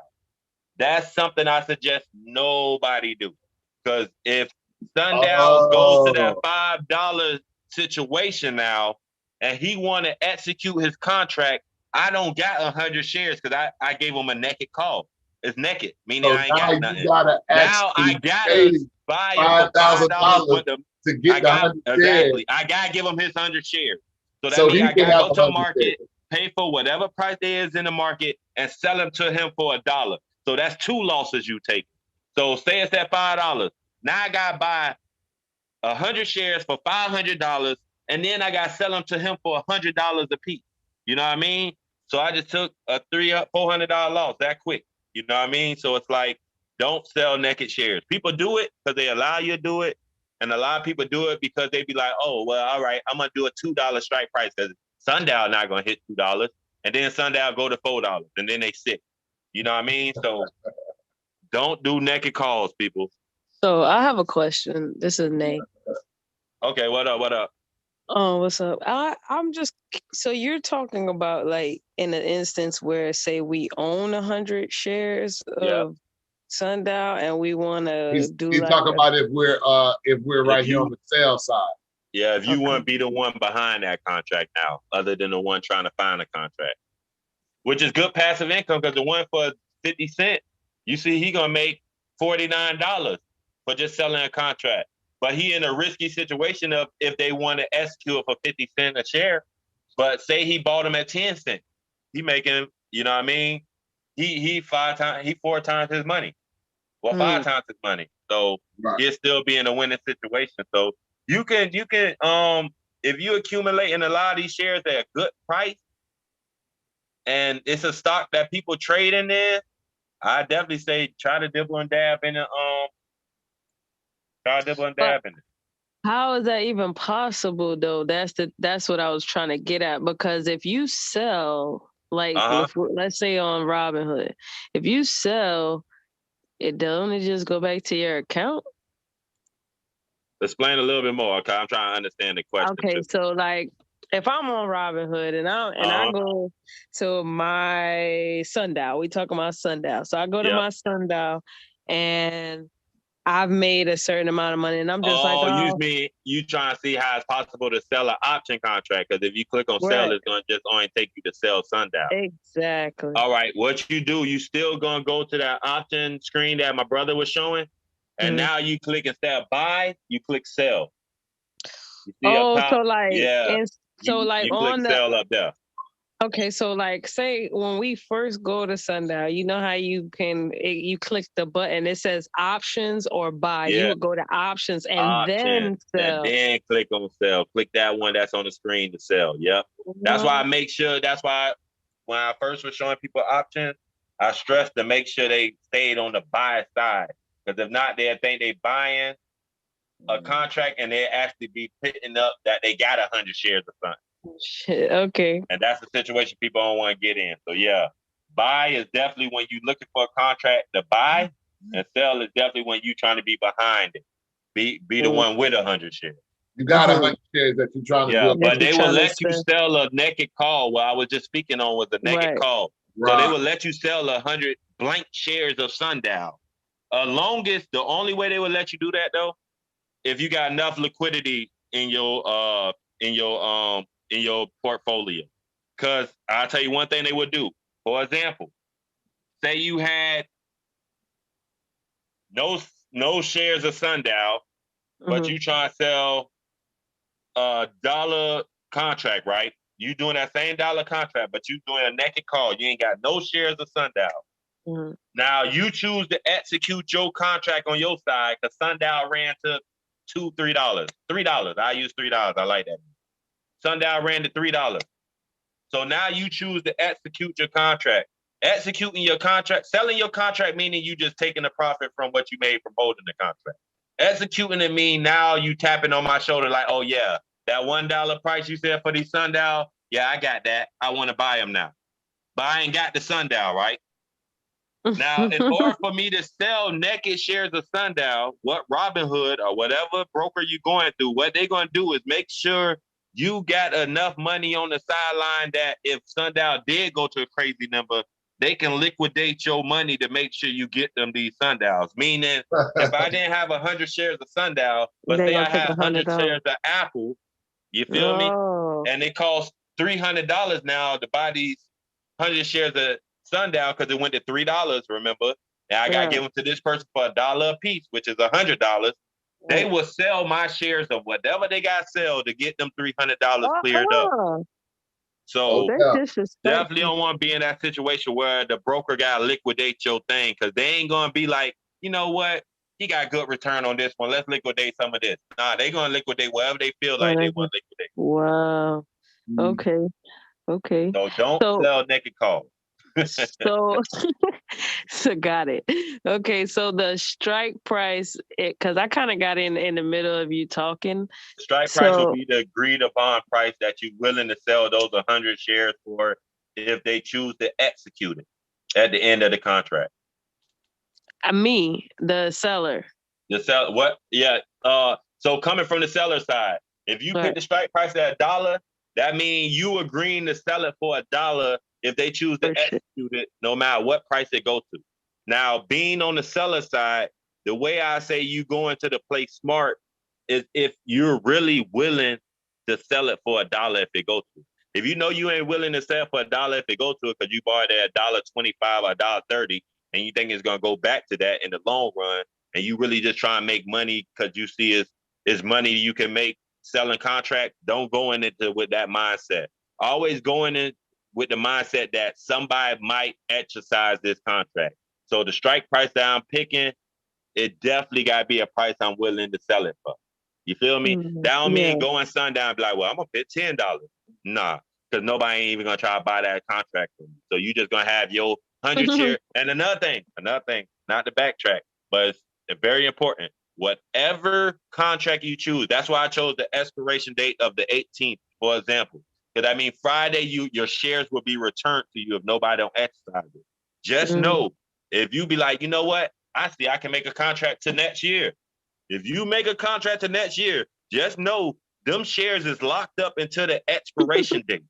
You can't sell it, even if that stock go up to $1,000. You can't sell it. You made a contract. You can't do nothing with them shares until your expiration date if you on the side of a seller. A buyer can sell it soon when they buy it from you. You know what I mean? They're not buying to a certain amount of time they can hold it. No, let me rephrase that. They buy to a certain amount of time they can hold it because it's the expiration date, but there's no minimum time they can hold it. You know what I mean? They could buy it and it go up 10%, they sell it right then and there. But you as the seller, if you chose the expiration date of the 18th and it's the first, you can't get your shares until the 18th.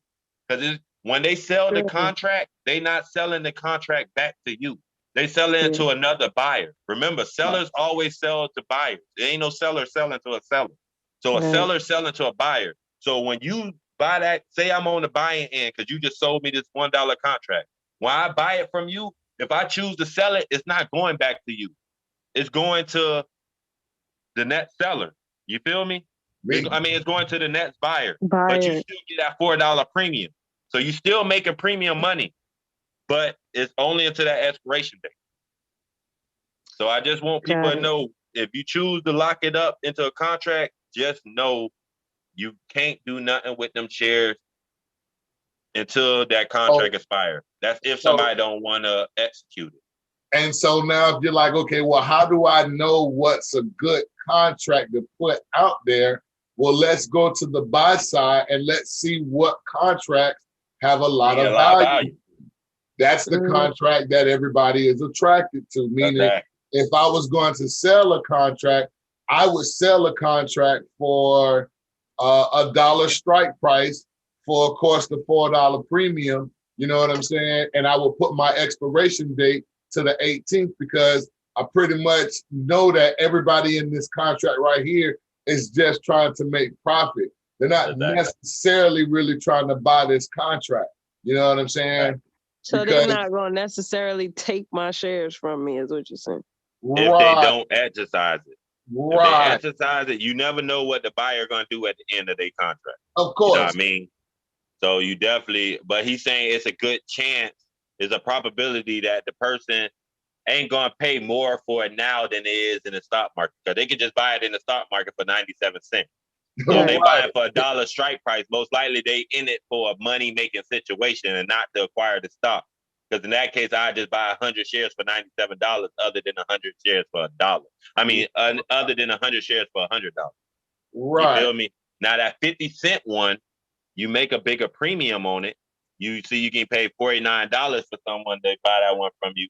But also, you already binding yourself in the contract where you will sell 100 shares cheaper than they are in the market right now. So somebody could get in that contract just with the idea of I'm gonna exercise this. You know what I mean? Right, because I'm getting a great position for 50 cents a piece, where they 97 cents a piece right now.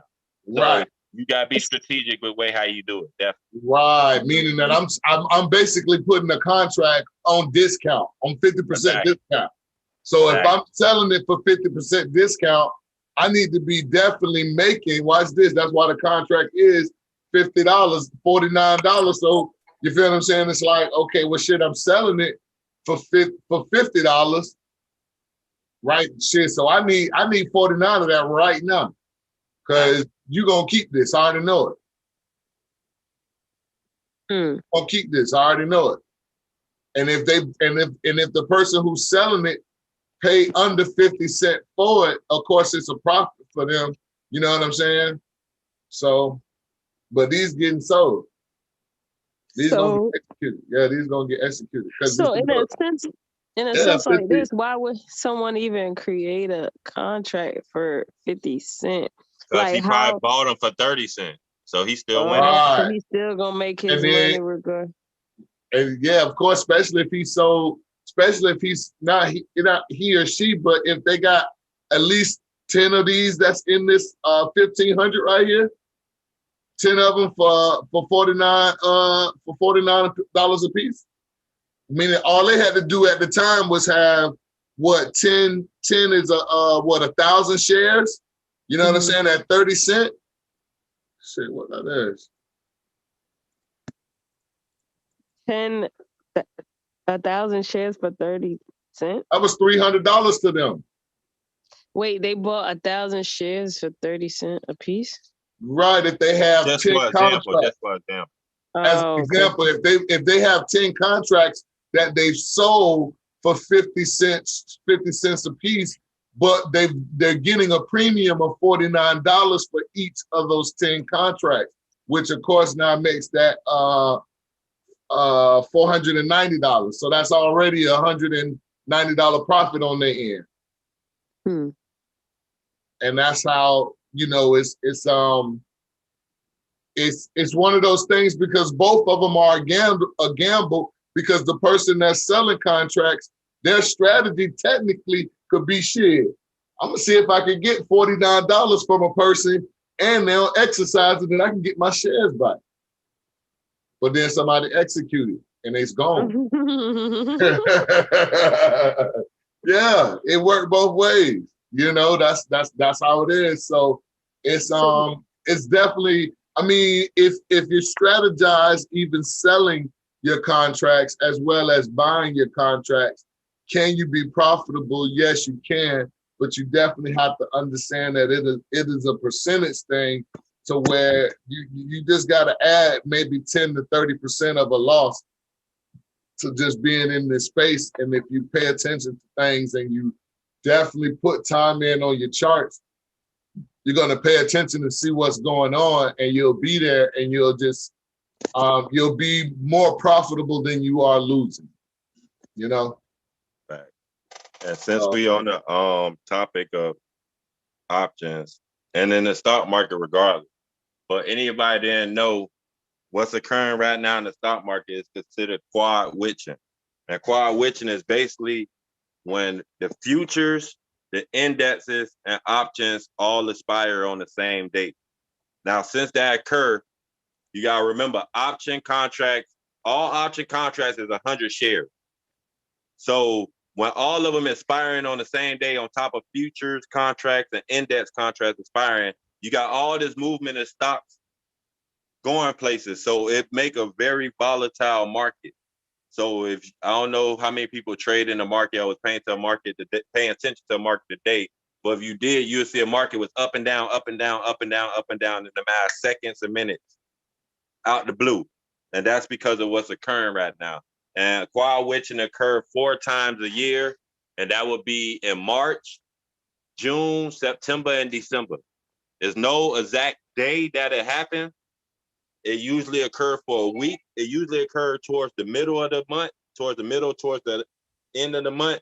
But if you trade stocks or options and you really involved in the stock market, you will know it's when it happens.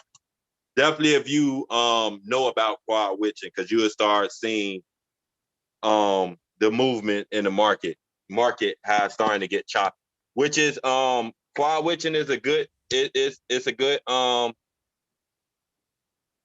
a good chance you can make money on quad witching. It's a good chance you can lose money, but since the volatility is what you need, definitely when it comes to trading options.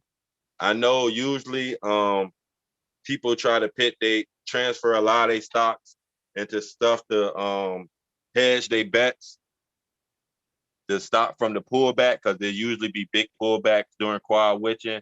But if you're involved in option trading, just learn about quad witching a little bit more, and you can benefit off of it. But it's definitely something to be worried about too, because you can have a good month in the option contract. And the reason you want to know about quad witching is just in case you in a long contract. If you're in a long contract, meaning say what we in June, say I got in a contract January and it don't expire until next month. I want to know about quad witching because I want to know around this time my option could take a potential big hit, which could be detrimental, definitely since next month is the month that my option expires. Oh, you said July? My bad. July, just to use that example, yeah. Say it expired July. You know what I mean? So you definitely want to know about quad witching because it's so volatile, it can kill a contract that was potentially just going up, month by month going up. It could change the whole direction of it just because of that volatility of quad witching. So you definitely, if you trade in options or either holding shares, you kind of want to learn about it. You definitely want to know what to expect in your investment and why certain things occurring. I like that. Man, you really y'all gotta rewind though, bro. Like, cause I'm still on the buying side of the options. I ain't even on the selling side. Nah, this ain't got nothing to do with the selling or the buying. It's just the stock market. Regardless, I just letting people know what's going on in the stock market currently. The phase is in right now. It's called quad witch. Right. So it don't matter if you buying or selling. It don't matter if you buying or selling right now. It's going to be a lot of volatility in the market.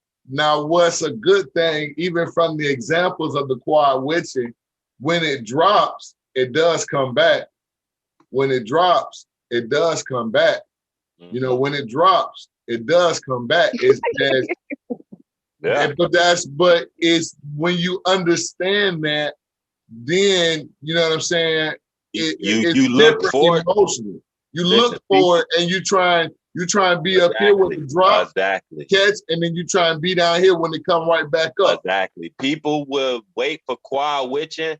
Like for that same example I used, say I had a July contract and I got it. Say I had a July contract and I got it in January. Since I know quad witching is coming, I would probably take my profit on that contract and look for another entry on a longer contract right after quad witching occurred. Because I know it's going to be a big pullback that's going to get me a good entry for a next contract. Because just because you're in the contract for a long term, don't mean you got to hold it for that whole term. You know what I mean? And a smart trader knows when to get out of a trade because they know a potential pullback coming. So if you up 100% on a long contract, even if you think it's going to go to 200%, you ain't got to go through that 50% pullback to get to that 200%. You can sell it at 100%, wait till that 50% pullback occur in the market, then buy another contract for a longer position. And when they go back up, you'll regain that 100% you was hoping for just in a new contract. So jumping in and jumping out in long contracts is definitely smart. Definitely when it comes to quad witching, because a lot of people know what's going to occur in quad witching. Like I said, futures, indexes, and option contracts all expiring the same day. So that causes a lot of volatility. So people look for these major pullbacks to get good position for longer contracts. You know what I mean? And then they'll sell that one the next quad witching, which occurred 3 months later on. You know what I mean? So people use it really as a trading strategy. Every quad witching, they know, all right, quad witching coming. I know what stocks I've been looking at. I got 4 plays I want to get into. When quad witching occur, as long as I see it stabilizing and it's not a fake out, which is a dead cat bounce like my brother showing, as long as it ain't a fake out and I think it's a good spot to buy in, I'm gonna pile in on all these different option contracts. And then in 3 months, 4 months, when the next quad witching about to occur, I get out of these contracts and repeat, recycle. You know what I mean? Rinse and recycle, the same thing. So that's some people trading strategy. They just trade based off pullback. an entry. Right. And then you're like, okay, well, mathematically, you like, well, how do okay, I'm making money, but if I just buy one of them, I'm not really making any significant amount of money. So this is where you say, okay, well, damn, if I want to get this contract right here for July and I put 1,000 down, now I got 100 of these. Now you got 100 contracts. You know what I'm saying? And then the delta, gamma, you want to break that down or you want to break it down? Yeah, I'll break it down. All right. Right. So basically, after I click into this contract, if I'm like, man, I'm gonna go ahead and I'm gonna get this because I'm giving it enough time. I'm gonna give it at least another 2 more weeks. You know what I'm saying? To where I can sell it tomorrow, even though I'm getting it today, or not right now because the market's closed. But say I got it today, or even tomorrow, I can sell it on Monday, and I'm still good. But I have until July the 2nd. So I'm gonna click into it. And what I want to first do, I want to see, you know what I'm saying? Is there enough interest in it? You know what I'm saying? And is there enough volume in there? And if you're starting out, definitely don't, in my opinion, I wouldn't get in contracts that have volume, you know, less than like 300-400 just to be super safe. You know what I'm saying? And that's because if you don't plan on executing, which is paying for the strike price for the 100 shares, you know, and you just were there for profit and you want to sell the contract, you want to make sure that there's other people that are interested in buying, you know what I'm saying, this contract from you. You know what I'm saying? Because you now turn into a low-key seller when you're trying to hit the sell button and the algorithm's trying to sell it to somebody or trying to find somebody to sell it to.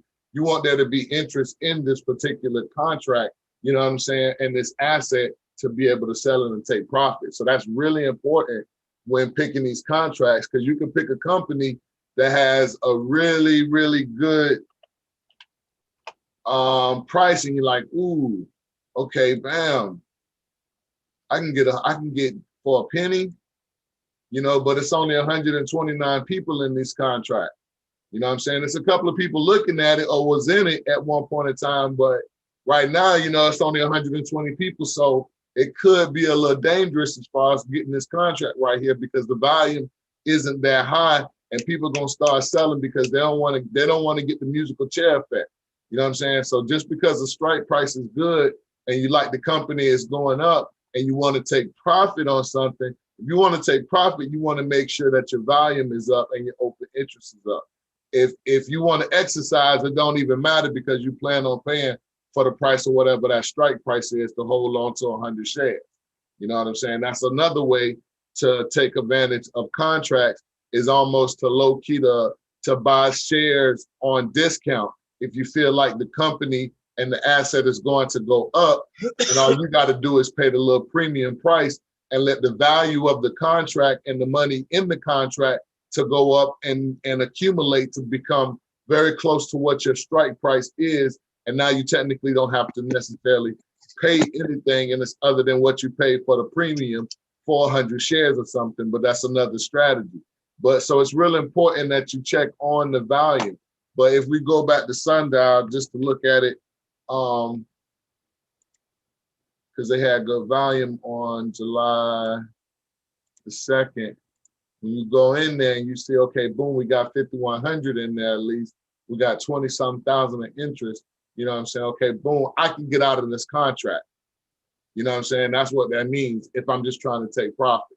You know, and then if we're trying to look at what the profit is, we're trying to find out, okay, what's that delta and what's the gamma? Meaning how much I'm going to get paid or how much I'm going to lose in every dollar swing. Meaning right now the strike price is at 97 cents. Of course, it can't go under 90. Well, it technically can, but in a sense, the delta would only take maybe the $53 if it hits under. But right now, you're not looking for that. This company's not going that direction. You're looking for Sundial to somewhat go to $1.97, which would give you that delta of $53. And the reason why it's $53 is the same reason why this premium right here is 50 cents. We're pretty much always removing the decimal because we're just timesing everything by 100 because we have the rights to 100 shares. So that's $53.72. And that gamma also is going to be a what, $15. I'm sorry, $150. Am I tripping? Hold on. Yeah, $151 after it reaches $1, meaning that for some strange reason, by July the 2nd, if Sundial goes from 97 cents to $1.97, not only is whoever has one of these contracts going to get paid $53.72, but also there's going to be $151 added on top of that $53. Now what happens is you're not going to get the $200, because I know if you add these together, it's a little bit over 200, like 203 or so, whatever, give or take. What they're going to do is they're going to cap you out at $1. So once this starts hitting $1.97 and in the share price, and they've paid you the $53.72, the gamma started to kick in. What's gonna kick in is enough to push this up to they're now paid you $100 for that dollar movement. So once that happens, if Sundial happens to continue to go within this same expiration date to say $2.97, the same thing is going to happen. They're going to pay you another $100 on top of that contract. So this is where when, okay, you have 100 of these contracts, and for some strange reason, Sundial did something crazy. They had one of these particular days where they just went from being, 50, 60 cents, or they had these particular couple of days to where they went from 60 cents or so all the way up to $3, damn near $4. So it's like, when you do that, you're like, oh Lord, can I get a part of that? Or can I be a part of that? That's where it gets crazy when you have, you spent $1,000 and you bought 100 of these contracts. And for every 100 contract, you done made $100, $200, $300 on, you start doing the math, and, that's where, okay, boom, you be like, okay, I see why people be on these contracts like that, because just real quick, boom, you done made 10 bands off of $1,000. Just because Sundial went from this to there in a couple of days, in enough time frame. Like it really happens. Yeah, in a month's time, about in a half a month's time. January the 28th to February the 12th, maybe about 2-3 weeks span. You know what I'm saying? It did almost from where it was at down here at 59, 60 cents, up here spiking all the way close to 390 or so. You're talking about that's $3 and damn near like 30-cent swing. So if you had a contract, if you got 100 of these contracts and you're getting, you know what I'm saying, some of these deltas on here, this is why people fall in love with the contracts, is because if you catch it at the right time, you can do that. You can really do that. So you want to pay attention to this. This is important to know how you get paid and also how you lose, because the good side is, okay, we can run up and we can be up, what I was saying, we could be up 10 bands, but if, like brother said, if you don't get out of this contract and you're in something that's a little bit higher, and say the SPY or something like that, and it could drop a couple of dollars, you can be in a situation where now you're losing, and the delta on there, can be you're losing $60 or whatever. Just giving an example of an asset that could be dropping in dollars if you don't get out of a contract at a certain amount of time, like brother said, with your 30%, you're gonna really, really see something go crazy, and you're gonna lose that money, and now you're gonna feel like you got to sit in that contract because you're down 50%, 80%, and it's like it's crazy. So just definitely make sure when you're picking these contracts, you really look for a lot of different things. Brother, what are some of the things that you look for when you get into a contract? Like, what's one of the first things you look for when you get into a contract? Well, I thought something was crawling on me. This is my cord. All right. When I first get in a contract, I'm gonna look for first and foremost, the stock that I'm doing. I'm gonna make sure it's enough volume in that stock itself. Like if you go back the page where you can see the actual volume in the stock.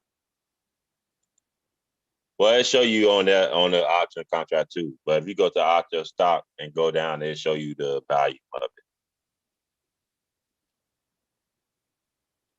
Average volume right here. Oh, I ain't gonna show you right now because the market now. All right. What? I make sure it's a good volume in that stock. If it's early in the day, it's kind of hard to tell what's a good volume. You want to see volume that's, of course, going up and not moving super slow. If it's towards the middle of the day, I want a little bit more than half of that volume. And if it's close to the day, I want it to be near that value or succeed in that value. Okay, so you're saying like, okay, so when you say that, are you saying like, say, let's take Torchlight right here for an example. You're saying that, okay, they did 183 million today in volume, which was the most in the stock market. Are you saying that at least by like, say that time frame again one more time? The beginning, halfway. By the first 2 hours or so, 3 hours? Yeah, by the first 3 hours, there needs to be at least, not to say we knew that they were going to do 180 million, but in a sense that there needs to be at least 90 million here to be close to accumulated by at least lunchtime. If not, it's like, you know, that's how you can kind of tell what's going to happen, because majority of the volume is going to happen, like you said, in the first couple of hours. Yeah, I've been sleeping on this site. I need to start back using this site. Yeah, get you all the volume. Yeah, I've been sleeping too. But you know, the market been down, so you know, it is what it is. But yeah, definitely going to FinViz. I like FinViz. It's a nice little starter kit. Yeah. Just, you know, I look at volume first, and then as far as the contract goes, I'm looking at contract. And the reason I said volume, because I'm gonna do a due diligence on the stock. I want to see if it got any catalyst coming up, because that's gonna help me choose the strike price. You know what I mean? So a catalyst, the movement that the stock doing, is it about to break out? Is it going to break to the downside? All that stuff you're going to do before, of course, wanting to get an option contract. But as far as me looking for a contract, I'm going to look for volume in the contract, the open interest, and the volume. Because open interest is going to show you who was already in the contract. So you want to see that people was already interested in this contract. And the volume is what, reverse, my bad. Volume is what was already in the contract. Open interest is what people getting in the contract. So I want to see those numbers good. I go for at least triple digit, but I want it to be at least 200 or more when I go triple digit. You see something high like that, that's good for volume and open interest. All right. Then from that, I'm going to look at my delta and my gamma, because those are two ways I get paid. So I want to make sure I feel like those are the ways you get paid for every dollar move. So I want to make sure those add up. Right here, I see that's $48.58 for delta. And then, damn, gamma going to be 300. Oh, so off rip, I see that's a good payment. Then after that, I'm going to think, is this stock even going to do $1 to get paid out that? You feel me? Because if I don't think this stock possibly going to even do $1 to get paid out that price they showing me, I need to start doing the math to be like, all right, well, 50 cents would be this much, or 25 cents would be this much. Because I always want to know where I'm going in, the risk and reward. You want to know your risk and reward. You know what I mean? And also on top of that, I know, like, all right, this stock might not do $1, but maybe if I get 10 contracts, it ain't got to do $1 for me to make that no more. It only got to do 10 cents. I bought $1 worth of them. It only got to do 10 cents then. You feel me? So I mitigated me having to even worry about doing $1 to get paid out that $400.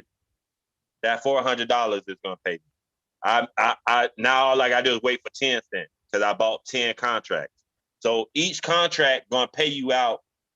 We're going to just say that's $400, $48 plus $350. We're going to just say that's $400. Each contract going to pay me $400. So in order to make that $400, it would have to go up $1. But if I buy 10, that means I'm going to make 400 times 10. So that would be for $1,000, I make every dollar movement. Now I'm just doing the math that 10 cents of that would be $400. So I'm still in that same situation as if I bought one contract. I just waiting for a shorter, you know what I mean, target price. So I take the delta and gamma in consideration. If I think the stock can potentially do $1, then in my head I'm gonna start doing math on how much I think this, or how much do I need it to go up to make the profit I want to make. That's why I say always go in there with exit strategy on both sides, because you want to go in there with kind of like, all right, I want to make $50 off this play. I want to make $200 off this play. So you can kind of already do the math in your head, because they give you all the information right there of what you can make for every dollar move. And after I do that, I'm definitely going to look at the theta, because the theta is going to let me know how much money it costs to hold this contract every day, even through the weekend. Every day, how much going to come off this contract, whether it go up, go down, or stay the same. That's an insurance fee you got to look at. Every day in insurance, I got to pay $1.30. Now, the way the theta will make me not want to get in this play, especially if it's a long-term play, you want to take in consideration. There's a lot of things you want to take in consideration. You want to take if it's a swing play or a day trade. If it's a day trade, I don't want my theta to be too crazy. Well, if it's a day trade, the theta don't really matter that much. I'm sorry. The theta do matter, because I know I'm losing that every day being in this trade. Well, with the theta, they're actually taxing you for that. Like they space that out throughout the period, and they mathematically tax you like every hour or so on that shit. Like you never know. The theta is always different price. You don't know how much it's going to hit. That's why I just say expect that every day, because it could be soon when you jump in. The way theta work is no calculated math on how much they deploy or how much they take, but during the day, theta gonna run. Just know if you held that for a whole day, $1.30 of that contract if you took it. You know what I mean? No telling when it's gonna hit, how it's gonna hit, if it's gonna hit penny by penny, if it's gonna hit all $1.30 at one time. There's no real math behind how the theta hit. Well, and you say $1.30 out of a $4 contract, and it's only today, of course, we had, and on tomorrow. That's why it is like that. That's $2.60 out of the $4 that you bought, that you initially put in, that you're gonna start seeing that it's gonna start matriculating down. You know what I'm saying? Like right off, like you say, you can that's what happened to me. I bought a contract today. You get in, it can start trickling off. Definitely if it's a daily contract. I bought a contract today. It was 80. I was at 80% loss. Immediately. And that's why sometimes I jump in contracts and the theta ain't hit. And the crazy thing, sometimes you could jump in contract and the stock ain't moved, but you'll be up 20%. You'll be up. And that's because the bid ask price. You end up getting there at a price that was like when you got bid ask price of say like $4 and $7. You might get in there for $6. So that's lower than $7. The selling for $7. The highest it sold for was $7. So if you get in for $6, you already going to be in a percentage upward. You know what I mean? That's how that can happen. Same as in the situation you got in. It might not be in theta. It might have been the bid and ask price. It could have been that same spread $4 or $6, and you had to pay $6 for it. But because that's the price that they're selling it for, but the last one only sold for $4, if that makes sense. So that already put you in a negative situation. Right. So no, it definitely does. So I hope I ain't lose too many of y'all with the bid and ask price, because that's another situation too. I know I probably. But that's important though, because it's definitely important. I'm gonna touch on that too. Okay. But to stay on the theta, one thing that would make, like, if it's a day trade, the theta ain't really gonna scare me too much unless the delta and the gamma ain't paying off too much. Meaning, like, the theta for a Tesla call on a day probably was like $1,000.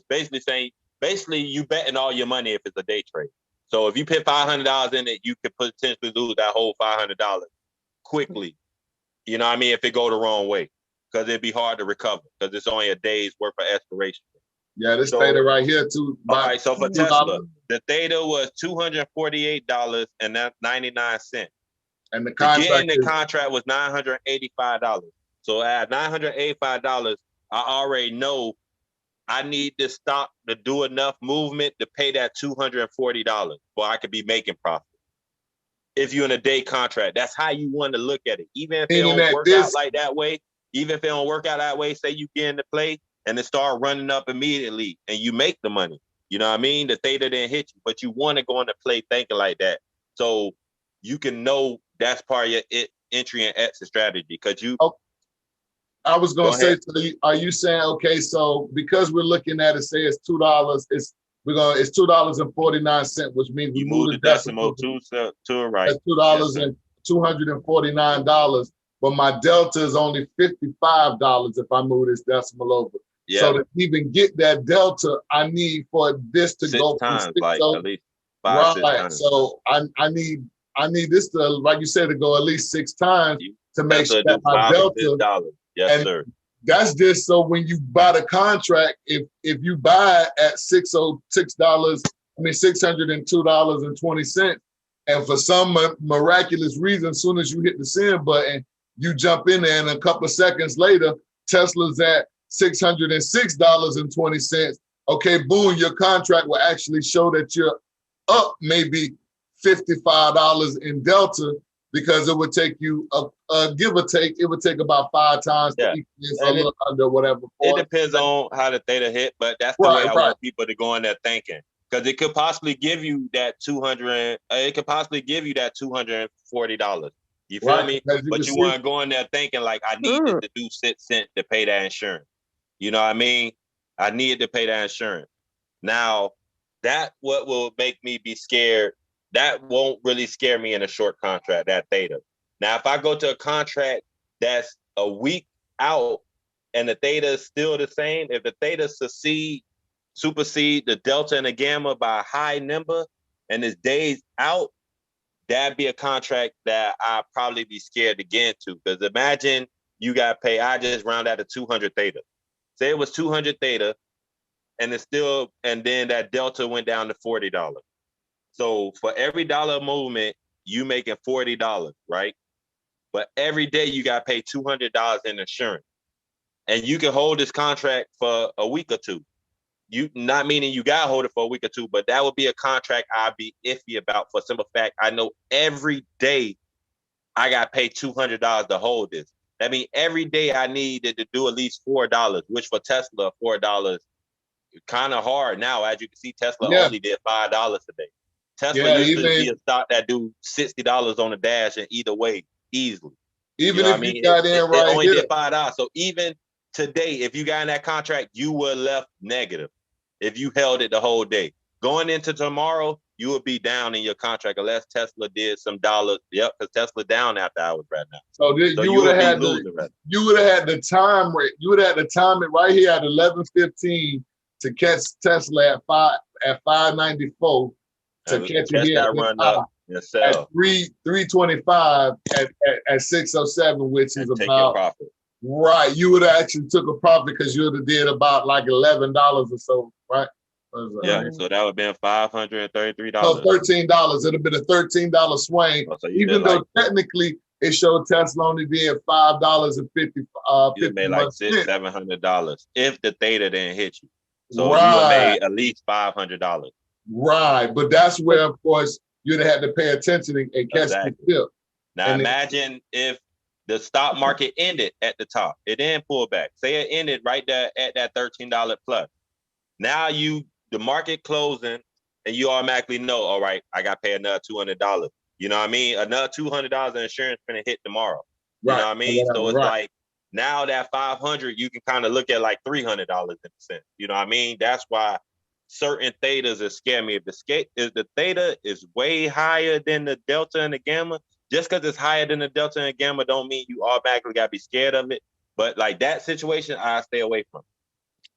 Because every dollar movement, go back to that one, and that's why a strike price make a difference. You don't want to just click on it because you be like, oh, well, I can get in Tesla for $11. You ain't finna make money if they only charge you $11 for a contract, most likely. You feel me? Because that strike price, the strike price is way up at $675 The stock is at $602. So you saying the strike price is going to go to $675? No, it don't have to go at $675 to make money, and then start going up to $675. But that don't mean when it goes 603, you can start making money. Nah, that's look at the money that you make. Look at what you're making. You're only making $1.13. You make $1.13 every dollar movement, but you're losing $24 a day. You know what I mean? So you need that stock to do at least $25 a day just to pay your theta off every day. So if it don't never have a 50-day, 100-day breakout, you ain't never gonna be making money. You just holding the contract to pay theta every day. Right. But you don't have to hold it, right? You don't got to hold it, but you want to hold it till it's at least profitable. Right. Yeah. Meaning that because you got. But I'm just saying, like, in a sense where you were saying, like, if like how Tesla was at $5.90. Oh yeah, you could have sold it when it did that $13 gain. Of course, that's what I'm saying. Yeah, of course. That's why I say. So you don't necessarily have to pay the $24. You wouldn't have necessarily had to pay the $240 for the day. Ain't no. If all the theta ain't hit you, probably say only $150 of that theta hit you. You ain't paying $150. It's not telling you how much theta you paying though. Theta is just there to let you know this is. If you hold it a whole 24 hours, just be willing to pay this amount. Just be willing that this amount gonna come off your contract. It could come off in the first 5 seconds. It could come off throughout the whole day, penny by penny. There's no real math on how much theta hit. You know what I mean? But that's the thing with quad witching what I was speaking on. With quad witching, the same thing as playing an earnings call, meaning you playing a call based on they finna report earnings. So they finna report earnings on Friday at market open. So you got in that Thursday just to see if it go up crazy on market open. Theta crush gonna happen. What that mean is all that theta gonna hit you at one time now, plus extra theta. That's why people say don't play earnings. Do not play earnings. Do not bet on earnings. Because it's like a coin flip with a double-headed coin. You gotta hope it land in the crack and stand straight up right. You feel me? So it's like, don't bet on earnings. Don't bet on earnings because there ain't always a guarantee it's gonna be a run up on earnings. You know what I mean? And the thing about earnings is, if you do an earnings call, say you did an earnings call on Tesla, they beat earnings and they ran up $20. It's going to be a set limit to how much Tesla got run up in either direction, put or call. Because people be like, oh, well, if I know it's going to go down on earnings, I might as well just bet a put because I'm going to make money. Nah, it becomes, since that theta crush hitting, it's a set limit of how much it got to lose or gain in order before you even start making money. So you could be in position where you play an earnings call and the market closed and you was up 100%. And you like, oh, I'm up 100%. Ain't no way I'm gonna lose this. Earnings call can happen, and that stock can go up another $15. And you like, oh yeah, I'm finna get paid because every dollar, the math show I get paid this much. But it's a site. I'm gonna find the exact site so I can put it in the group for y'all can know. Just in case y'all want to be risky and play earnings call. It show you. No, it's not a calculator. It show you how much that price got go up if you playing earnings call. So say it went up $15. But the earnings call, the way it was set up, it had to go at least $25 before you even start making money. It went up $15. You going to sleep thinking you finna wake up the money because the earnings call went good and it ran up. Nah, you might wake up to a negative 40% contract from being up 100% because it needed to go up $25 just in order for you to start making money. So that means it going up $15. If you ain't making money, you're losing money. So that means you was losing money. Why was it still going up to $15? That's just an example, just on option call and how is no real math on how theta hit because different situations make theta hit in different ways, like earnings call. And all of these numbers, witching. I was gonna say all of these numbers are moving as the market is moving. Exactly, the numbers change. Right. It'll be showing $44, and then a second or two later, it may show $43. Yeah. Wait, even while you in the contract? Listen. If you're in the contract, you locked in at that price that was that. It's changing because well, the market ain't fluctuating no more. But once you locked in at that price, the gamma always going to a delta for every dollar. So that $1.82 would go into that $44.94 every time it move $1. So now after move $1, now you're gonna be making $46. And then that $1.82 is going there. Then you'll be making $48. Then you know what I mean? They keep doing that until it max out at $100. It max out at $100 because you only getting paid for 100 shares. Then you getting paid based off of them 100 shares. So even for the same situation, it cap out at $100. That's the most the delta can go up. So you make $100 every time it go up. Now, question: what about the person who, okay, you know what? I like contracts, but I'm still, you know, I can't sit in front of the computer all day, you know what I'm saying, and watch it. But I like an asset like maybe Tesla that's just kind of always on the uptrend, or maybe even Apple that's like always on the uptrend.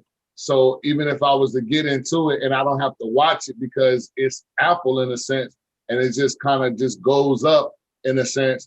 What do you think about that in contracts? Like maybe like getting longer. If you can't watch it, it's two options I would choose. One is get familiar with stop losses, meaning you can set where you want to sell at when it get there, and you can set where you want to sell at.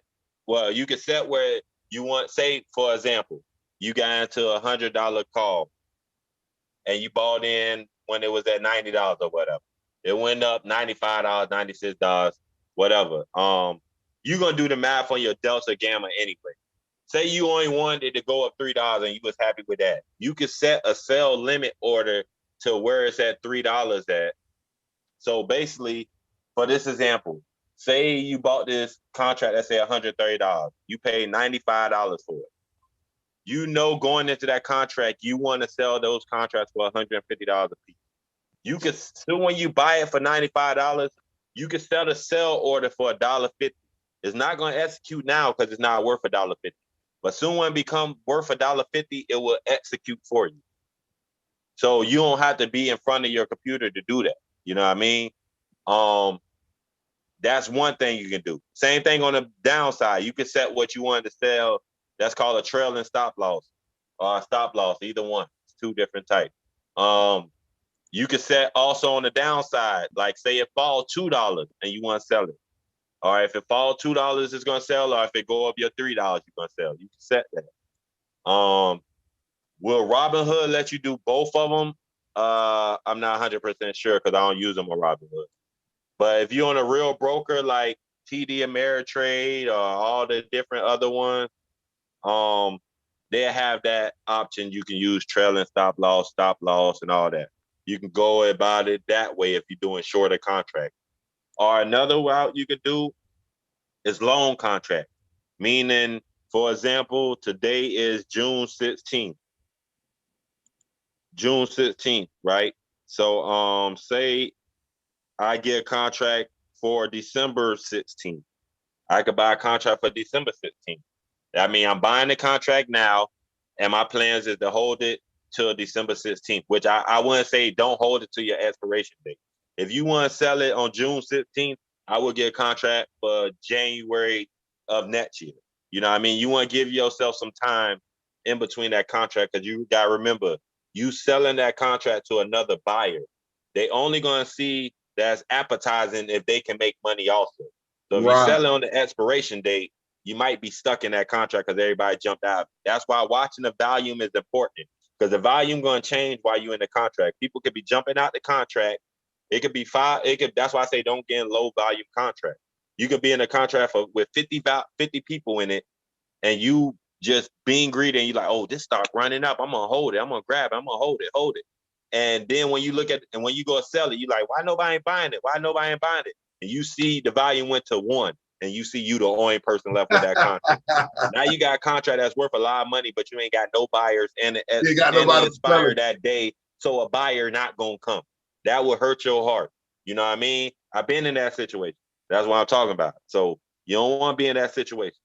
All right. So a loan contract is the second one I'm speaking on. But if you want to get in a loan contract and you cannot watch your computer, do your due diligence. Due diligence will be key. Your research and all that will be key because you want to have a reason you getting in this play. First of all, you want to have a reason why you're getting any investment. But then you want to have a bigger reason on why you feel it's comfortable that you ain't got to watch this investment. You know what I mean? So you want to do research on it. And I would say if you can't sit in front of your computer every day, if you're in a contract that's a month or two out or more, you want to sit in front of that computer at least once or twice. You want to do research on that stock. If you're in Walmart, you want to always kind of check up on Walmart, see if bad news happened to Walmart or good news happened to Walmart or any of that. But you can have a loan contract and still set the buy and sell orders up, like I said in the first example. So you can be in a loan contract and have it to sell after it go $10 up or whatever. You know what I mean? But the reason I say the stop losses, like I don't use them, is because you betting on the system to execute your contract. You know what I mean? That's why I say something like Robinhood, I don't trust it personally on Robinhood. If you're on different sites, you might not have as much problems. But I know when I first try to use stop losses on Robinhood, for example, I want to sell this stock if it went down negative 20%. And if it jumped straight down to negative 25%, like it skipped over 20% because it fell that fast, for some reason, Robinhood don't think I want to sell it at 25%, just 20%. You know what I mean? So I still be holding that contract at a loss. Where you can get on some more reputable sites like TD Ameritrade and all that stuff. And if it went down 25%, they system smart enough to know it's lower than 20%. So you still want to sell it for that loss. You know what I mean? So if you do use stop and loss, you want to make sure the site the broker you're using is a good one. That's like Forex, that stop loss. Yeah, shit. a lot of people use stop loss on Forex, definitely. Yeah. Definitely. And a lot of people use stop losses on Forex because, to be honest, my honest opinion, a lot of people use stop loss on Forex because they telling a whole bunch of rookies what play to get it. That's their only safety net. They don't know to jump out. You know what I mean? So, and then they pull them out. They pull them out intentionally. I feel like when you do that stop loss and Forex, you bound to lose. In my opinion, well, I don't really know much about it, but the thing about stop loss and why I use mental stop losses is the same example I use with the play I got today for the same play I got into for Robinhood. I mean for SPY today. It went up to 29% negative. Say I had my stop loss at 30%. Say it executed it at 29% now. Right after that, I won my play. It started going down. You know what I mean? So if you're not watching it, it's good. But if you're watching it, I wouldn't really use stop losses because you betting on a system to execute the play for you in a sense. Like if you there in front of your computer, you might as well press your button. Use your finger and just execute it yourself. Right. But can't you also have like alerts sent to your phone? Oh yeah, definitely. You want to set alerts too. Alerts. Certain apps let you do alerts. I would definitely say TradingView let you do alerts. There's some apps like what's called. Let me look at my phone real quick. I'll tell you right now. It's called. Not CoinMarketCap, of course, not CoinMarketCap. Yahoo Finance. Yahoo Finance. I think also MarketWatch may let me do it. But yeah, Yahoo Finance, you can make a watch list on there and you can set stock alerts for if it go to a certain price. Also investing.com. Yeah, it's certain apps that you definitely want to have. If you trade in stocks, I would definitely say download stuff like Yahoo Finance, CNBC, MarketWatch, just the name of like two more. Seeking Alpha is a good one. And I'll give y'all one more. Twitter. Can't go wrong with Twitter. You know what I mean? Just follow the right people on Twitter that talk about stocks and crypto and all that. Because these apps, I find a lot of good plays through these apps because news is a good way to find a potential play, whether it's good news or bad news. Because in the option game, you can bet on the upside or downside and make money. Same thing in the stock market game. You could bet on the upside and the downside. It's just a little bit more technical. That'd be shortened. You know what I mean? So you can bet just buying stocks. You can bet on you can make money on the downside. It's just shortened. You betting on money. You betting on shares that's getting loaned to you. You know what I mean? So I definitely say get in them situations. I mean, download those apps. And just like I touched on it, whatever social media you on, find out who the hottest person with the stock market, who the hottest people with the crypto, and follow them. And set the notification post. Huh? Huh? What'd you say? I say, and definitely people who on social media, I always tell them, find out who the hottest person who talk about stocks, crypto, anything. Like follow EYL, follow a blockchain bully, find out these people who got of course a good rap sheet. You don't want to just follow somebody who just on TikTok talk about anything. Follow somebody who got a good rap sheet and put that post notification on, because they could be the next person that hits you in a play that can help you gain wealth. Because you can't be everywhere in the market. You can't find everything. Okay. That's why we build the round table also, because we know as a collective, we all gonna be able to eat more than as one. You know what I mean? So I might be looking in the stock market, and like today, y'all brought up the what was the coin? Ample coin. I didn't even look at the crypto market today, but I learned about Ample coin because y'all was looking at the crypto market. Right, straight up. Definitely can't be everywhere. So definitely follow, even on YouTube. Like if you big on YouTube and you always listen to music, I can tell you right now, because I'm big on YouTube, every time you go on your YouTube, it's going to tell you recommendations, and it's going to be all music, because that's all you listen to on there. If you start looking at investing stuff, Yahoo, all these different crypto R Us and all these different people who talk about crypto and stock, when you click on YouTube, you're going to find your next investment. It's going to be right there in front of your face. You know what I mean? It's going to be right there in front of your face. You're going to be able to do research and everything on it. They're going to turn you on to it, and from then, you do your due diligence. So I definitely suggest following good influencers as far as people influencing you on the stuff you own. And then not even to, necessarily to influence, but just if you listen to everything and everybody, you got to have discernment, and you got to go ahead and filter through that stuff and then decide what's worth something.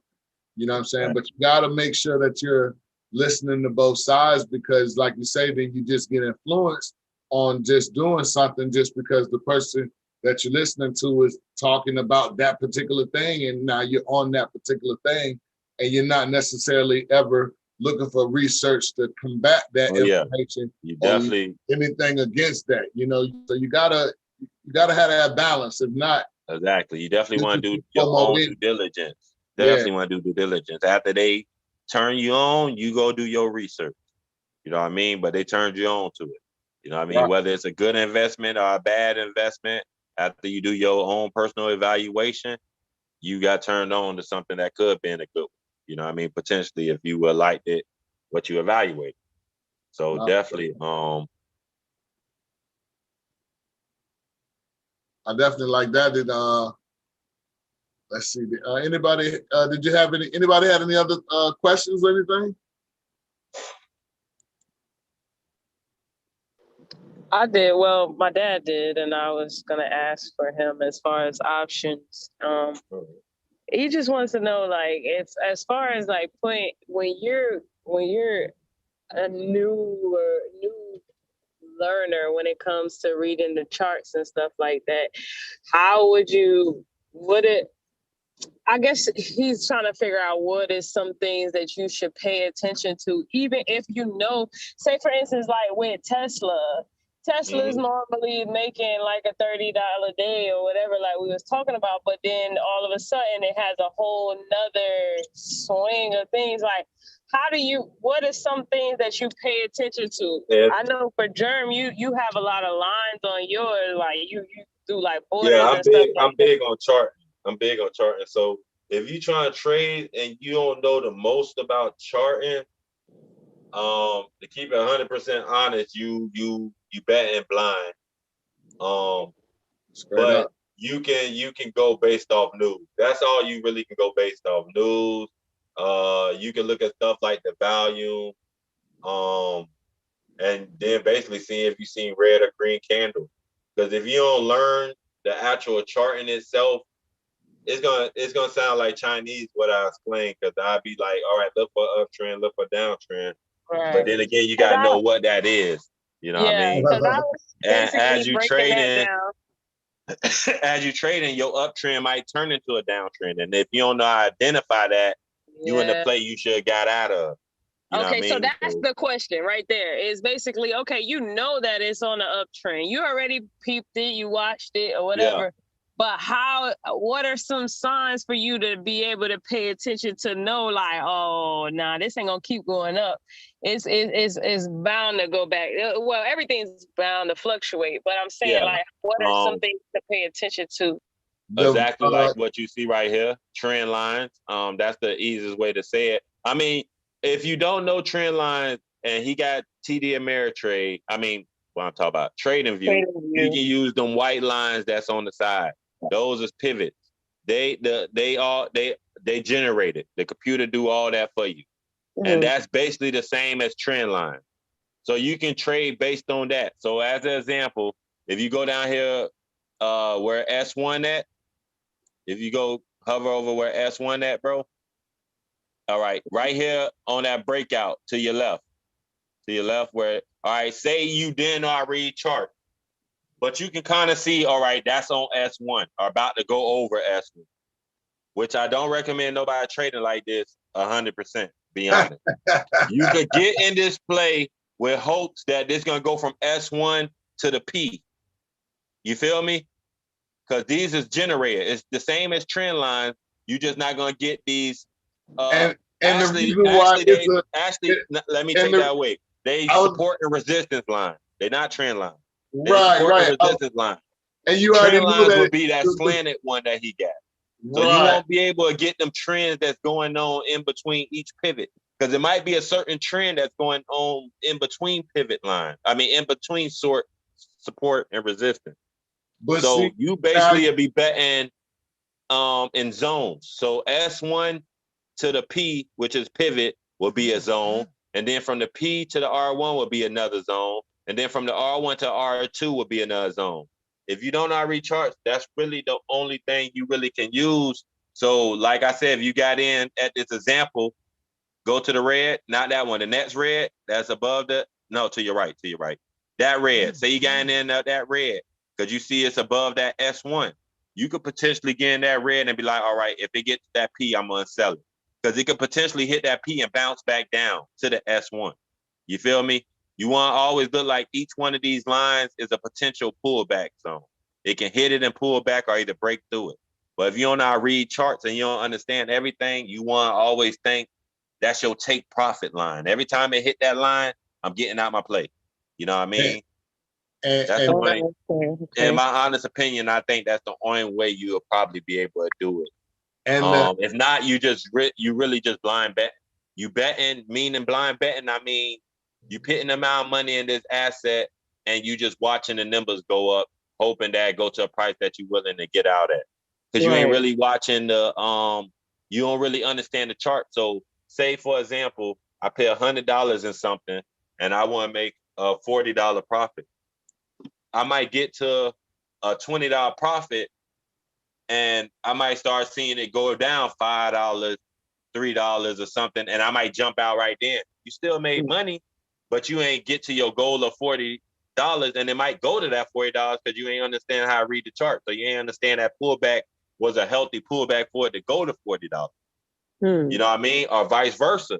Because that's on the good side, which sound like, well, I'm cool with that. I still make money. On the verse side, so you pay $100 in it and you want to make $40.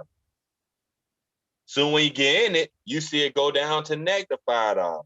And you're like, oh, now it's going to go back up. -$10. Oh, now it's going to go back up. -$30. Man, what the hell going up? What the hell going on? You don't know what's going on. You know what I mean? So whether you get in or get out, you lost. You feel me? Whether you stay in or get out, you lost. because you get out, you took your $30 loss, or it probably needed to go down $30 to go up $40. You know what I mean? So it's like, if you don't know how to read the chart, it's kind of you betting blind. It's like me going to the bookie. I don't watch sports, so I just be betting on what my homeboy said. Hey, Bucks gonna win this game. All right, cool. I'm gonna go bet on the Bucks. You know what I mean? And to help with some things to look at is one of the first things is pay attention to wicks. Pay attention to wicks. Pay attention to these lines right here that at the top of the candle body and the ones that's at the bottom. That's going to tell you somewhat in the future where the candle bodies at some point in time are going to be.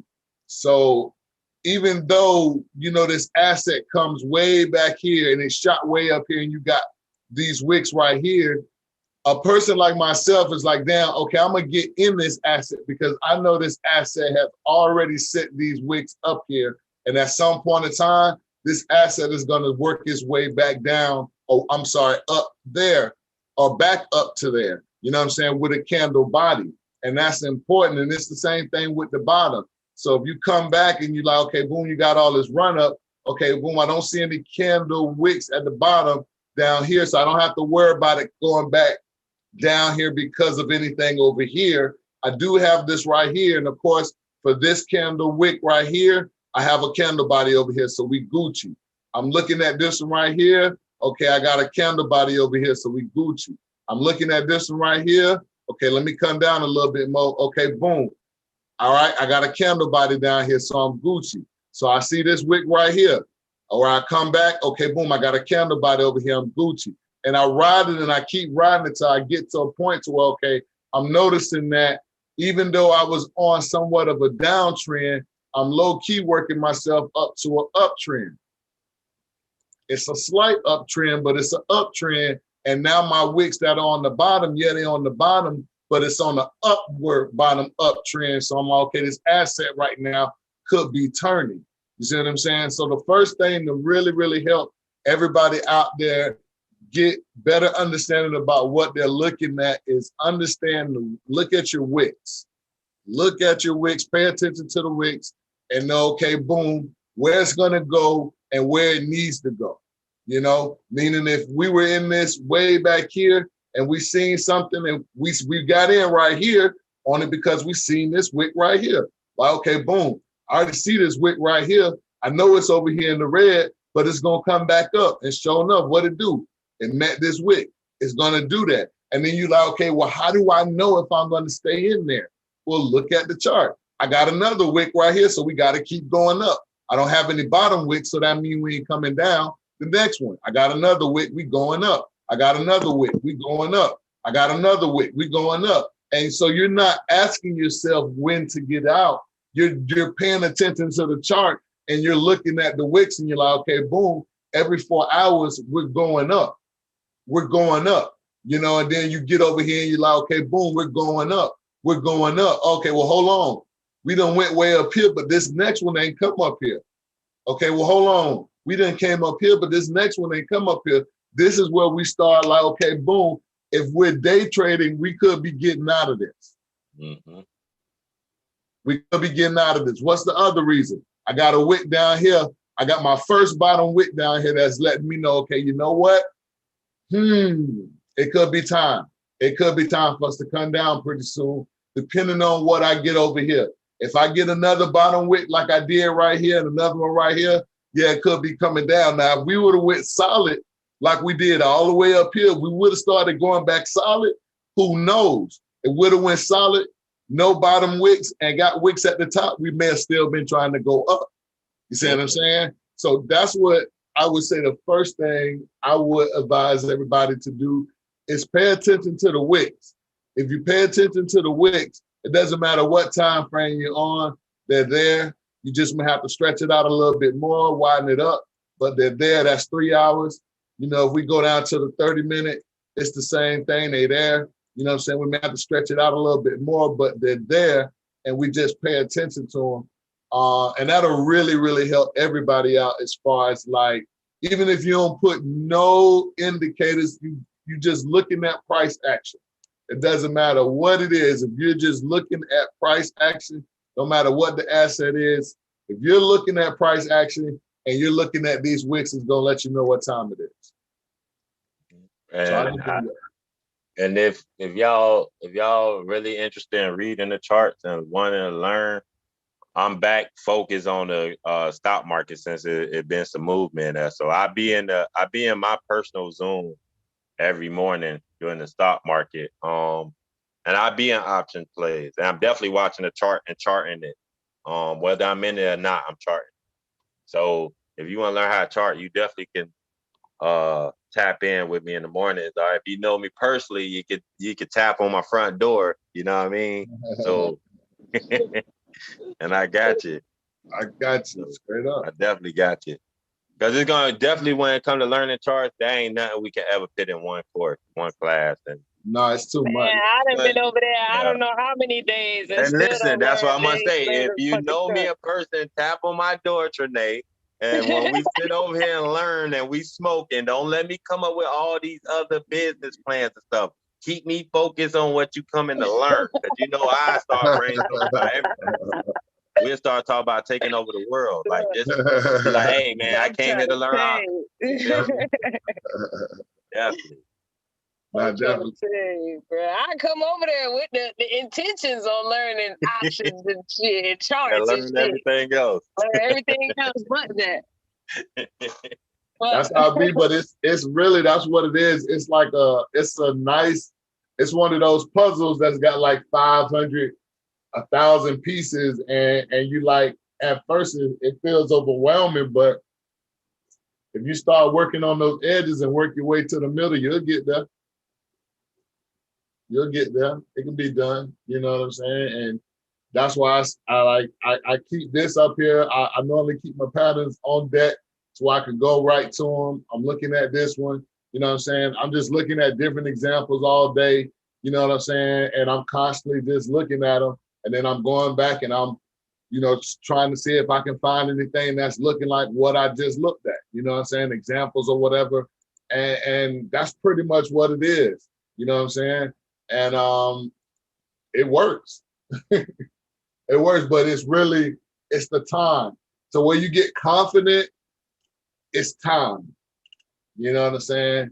It's really, really time. Just like, okay, boom, this is what we're doing today. 30 minutes, an hour, 3 hours, depending on what your free time is. On like, okay, boom, I'm gonna lock in. I'm gonna learn this. You know what I'm saying? I'm gonna watch a couple of videos today. I'm gonna write some things down towards this or whatever. You know what I'm saying? So you just gotta, you know what I'm saying? Like brother say, we normally have a Zoom open. He normally have his Zoom open. You know what I'm saying? We normally be there, at least a good 5 out of 7 days, right? Listen, all damn day too. Y'all can't. You gonna learn. I'm telling you.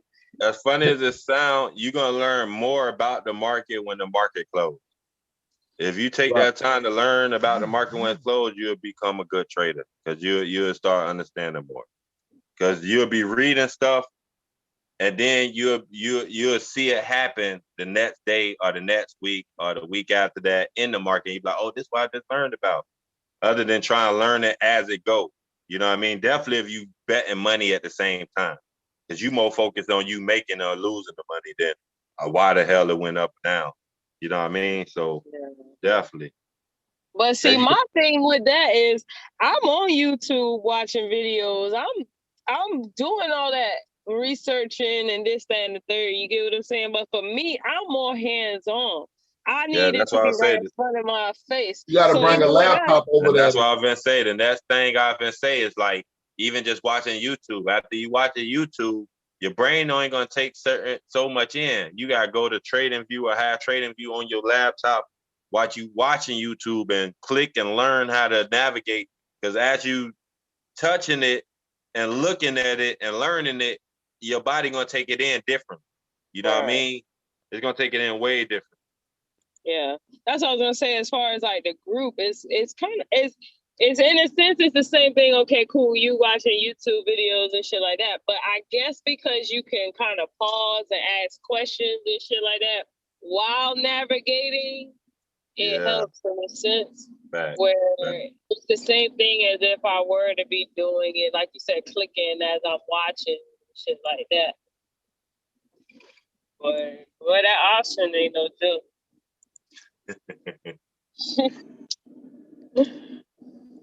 Nah, for real, definitely. And it's a monster. It's a monster. It's a monster. It's definitely a monster. But that's the thing. It could be a good monster. It could be a bad monster. It's just, it's really on you. But I would, okay, how about this? If you really want to go to the Thinkorswim.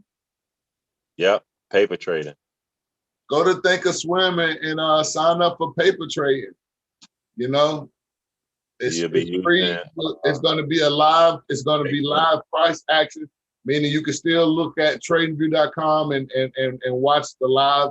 The numbers pretty much sync up to be the same thing, but you can go over here all day, every day. They'll give you a couple of $100,000 or whatever and let you option trade, and you can see your wins, your losses, all that stuff like that, and you can do it for free. Yep, because I ain't understand in the beginning. I'm like, man, I want to bet with real money. I want to make money, but it's not even about making money or losing. It's about building your strategy. You know what I mean? Because once you got a strategy, it's easier. Once you learn how to make 30% on a play, 20% on a play, get out when it's down 10%. You make it and not guess it. You just do that with real money now. You know what I mean? Because you build a strategy. So you'll know when to get in a play that you could possibly make 30%.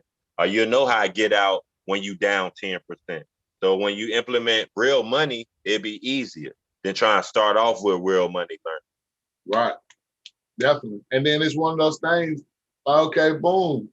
You step away, you put you in the contract, boom, you go back to work, paper trade, straight up, So it's definitely a good thing if you're really, really interested. I would advise, like they say, do 100. Do 200, get 200 trades, get 300 trades. You know what I'm saying? Get something to where you're picking up something to where, okay, you're having those aha moments, you know what I'm saying, on why you won and why you lost, and you, like I say, you're every day you're paying attention, you're learning different patterns. You're learning that the flag, pin it, the wedge. You're learning different things, you're learning different patterns, you're paying attention to your asset. You're going back in time on the asset. You're going to the monthly. You know what I'm saying? You're zooming in, you're zooming out, And like I was telling my brother yesterday or earlier today, the thing I like about this game is like, we can show you everything we know, but you're going to take what worked for you. So it's no real wrong way of trading. You know what I mean? Even if your record 0-100, it's no real wrong way of trading. You just doing dumb investment.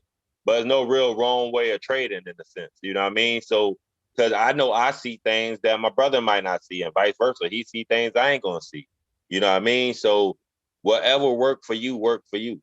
You know what I mean? But just find out what it is that's going to work for you. Because we can show you every indicator. Like, it's a lot of indicators I learned about that I don't use. That I know about them and I find them useful, but just not for me. They work for other people, but they never work for me. So once something stopped working for you, you ain't got to try to force it to work for you. That might just not be your trading style. You know what I mean? So definitely, like, just learning the different indicators, like the one that's highlighted in purple, that's the RSI. That basically lets you know when a stock is at a good price or a bad price to dumb it down. If it's up there, that top white line, it's at a bad price. If it's at that bottom white line, it's at a good price. You know what I mean? That indicator don't mean 100%, just sell because it's at the top price, but it's an indicator. So it could possibly mean other people thinking about selling because it's at the top price because they might trade based off that indicator. You know what I mean? Everybody might not trade based off that indicator, but for the ones who do trade based off that indicator, they might be selling if it's not a good price based on that indicator. You know what I mean? But that might not be, you might not find that's a good indicator for the way you trade. You know what I mean? So just definitely, I would say YouTube, even when you YouTube certain things like YouTube, what is the moving average? YouTube, what is it? YouTube, indicators for option trading, stuff like that, but you can find out different stuff. Because a lot of people on YouTube, they just talk. I found that out. A lot of them just want to be in front of the camera. So they just talking. So to get your question answered, you might want to ask YouTube the exact question you're looking for. But you might just find somebody that just blabbing on. No, straight up. But I'm sorry, we probably took any other questions?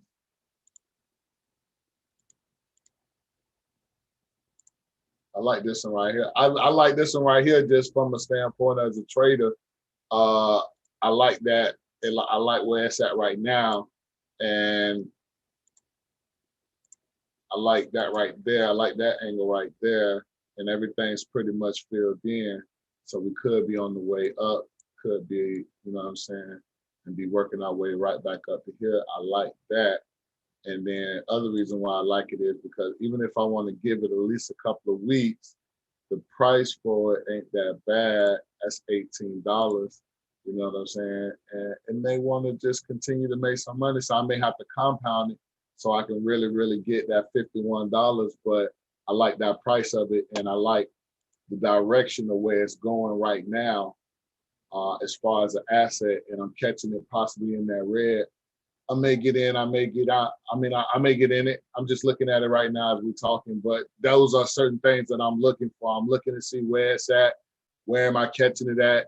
Am I catching it at the top of the green? You know what I'm saying? And where at the top of the green? Is it still on the upward trend?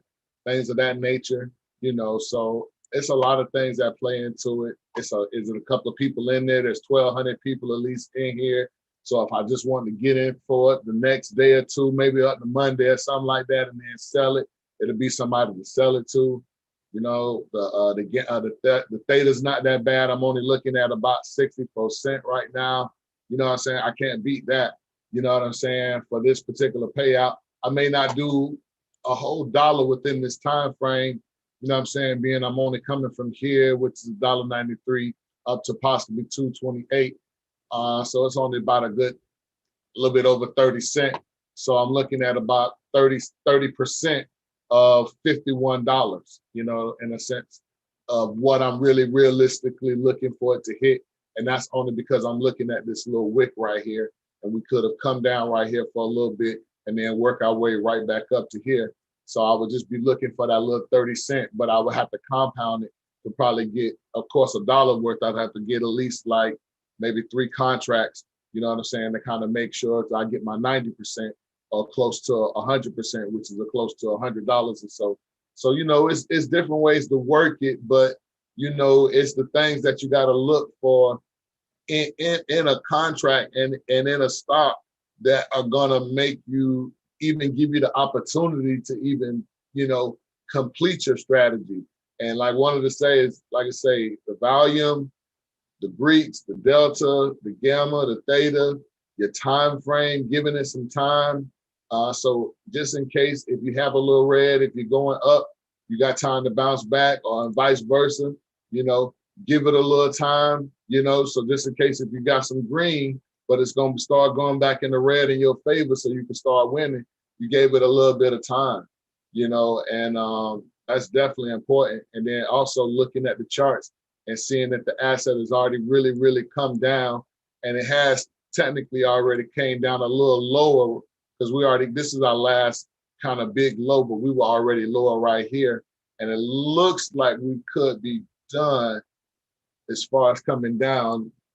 Just looking at it, I don't think it's going to come way back down to this wick right here, even though we have it, but you never know. But yeah, so I'm looking at a direction of up. So that's just something, just a little quick example.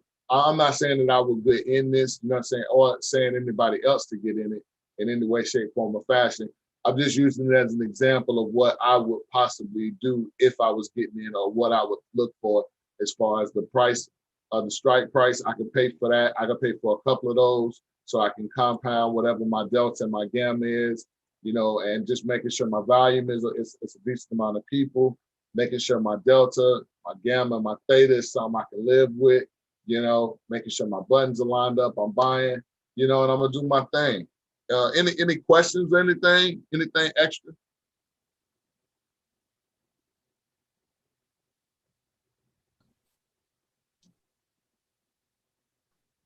I had a stock that I was recently invested in that kind of did pretty well over the past week. What's the name of it? I think it's CTXR. Okay. Oh yeah. Yeah. Mm-hmm. I mean, you see it. You see it. You see it. Right here. You see it. And then, but this is a day chart.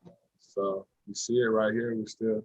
So what I want to see is as we continue to go up, if we're asking ourselves, okay, because technically right now, are we at a, no, we're not at an all time. We're really working our way back off the floor, which is cool. I ain't got no problem with those because those to me is really, really good position.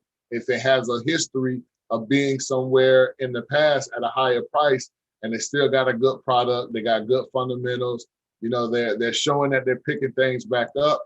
I like this right here, you know, on the month to month, you know, and we come down. And you say you did pretty good off this one?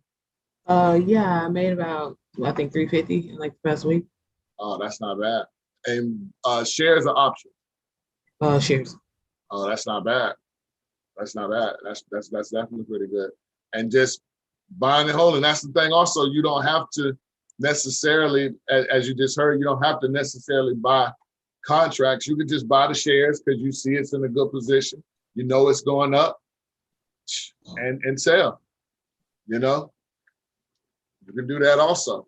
You know, so just keep that in mind. But I like this. What is this again right here? Pharmaceutical? Yeah, it's a pharmaceutical company. Okay, I like this right here because let me see what my wicks looking like.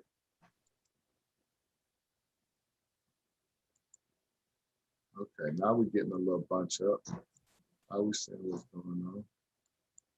Okay.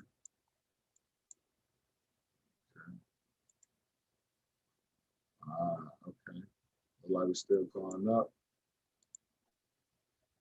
Okay. Okay. Okay. So it look like we may come cool off a little bit, but we could bounce right back up though. We could bounce right back up.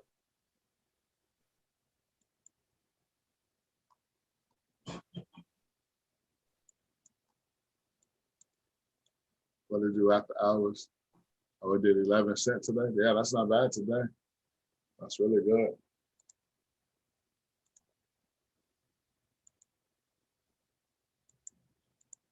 So it technically already, it hit once, hit twice, hit technically almost a third time, and then hit a fourth time and technically did what it was supposed to do, kind of jump up. But it did jump back down. So now we're just looking to see right now, as you can see, the TTM squeeze at the bottom is showing that, okay, it's looking to go up like it did right here, possibly, but we just got to see and watch it because it could bounce up again. Just all depends. Is there any like information that's going on with it? Any catalyst, anything? So they're coming out with 2 products. So what they do is they find antibiotic care and also cancer care, and they've got 2 things that are developing in those fields that are the first couple did pretty well. So I got word about those. That's what's up.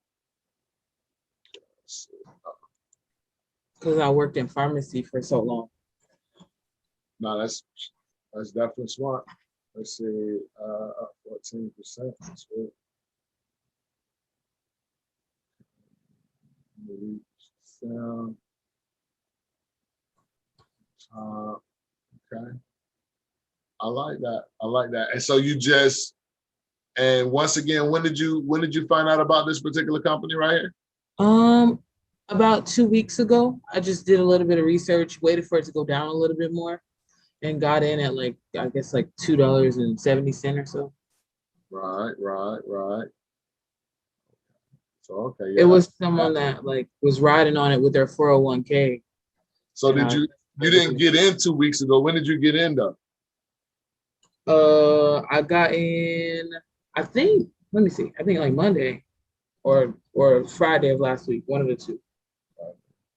Monday of this week or Friday of last week. Let me see. That's not bad. What that is? 14. I mean, either way, if it was Monday or if it was Monday the 14th or even Friday the 11th, that's still really good. Shit, that's over here. Yeah, because I got in at like 250. Oh, okay, 250. Oh yeah, that's perfect. Hell yeah, that's around here.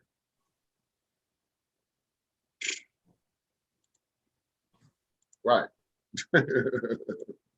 So you got in right here around about 250. So yeah, and then boom. So all right. I mean, that's amazing right there. That's definitely amazing. That's how you do it. That's how you do it. That's how you do it.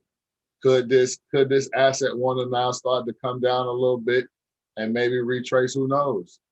You know, but of course, if you were successful off of it and you felt like you were successful or knew you were successful off of it, because like you say, you did your due diligence and you're already in that sector or that industry, and also you're watching the charts and you're like, okay, boom, I could possibly get it for a good price.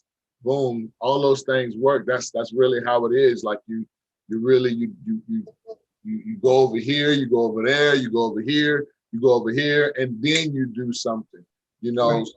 and that allows you to have those particular moments to where you're from here to here. And that's like a great example of, okay, yeah, you can go look at an asset today and then go get in it tomorrow, but how long have you been watching it again? You know what I'm saying? For just a small amount of time versus, you know, you spend a couple of days, a week or so doing nothing but looking at this asset and different information on it and when things are going to drop. And then that really, really allows you to pick a better position or increase the percentages of you being successful on your investments, long or short. Yeah. You know, so definitely I encourage that. You know, I was listening to the guy the other day. He was like, you know, if you got a lot of different assets that you're looking at, you know, you really can't focus in on any of them. You know what I'm saying? So, you know, just sometimes, you got to concentrate on a small amount so you can be successful on those, and then you can get to a larger amount. You know what I'm saying? Yeah. Like, brother, how many trades were you actively watching today and like, okay, boom, I'm going to get out of this one today, or these three today, you know what I'm saying? Or where it was just kind of one that you were in that you were watching today as a trade.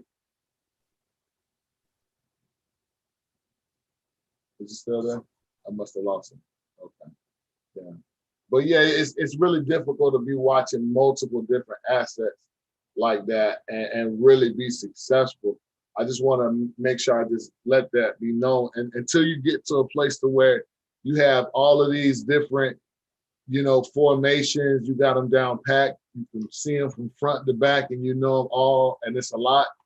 Then of course, it really kind of doesn't matter what asset it is, because you can just look at you can look at the chart, you go look at the news, yeah, you go see what's going on, see if there's anything new.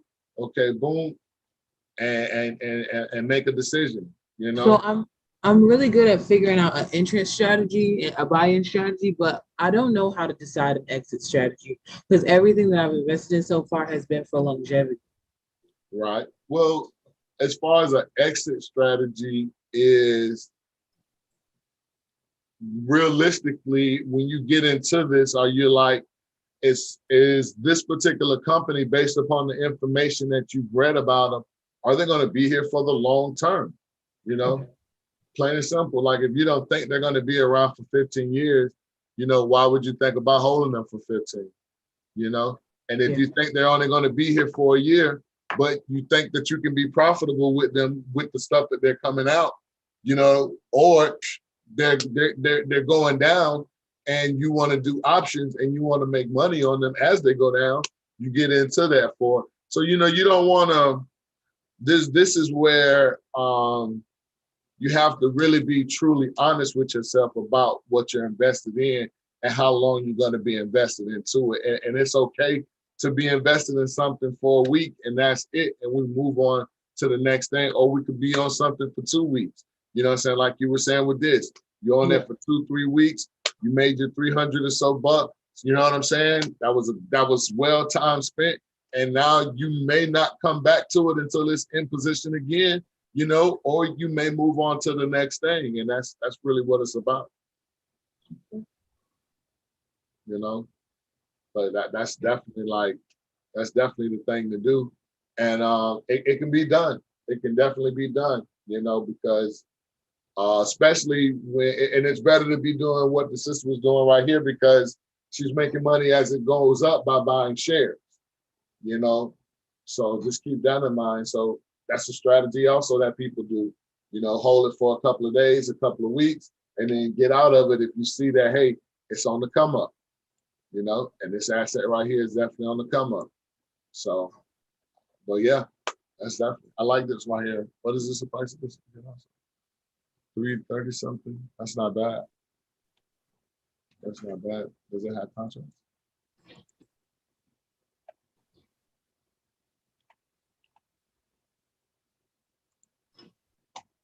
No contract. No. So no, I don't have any contract. You gotta buy shares. But yeah, I like this one right here. That's what's up. Anything else?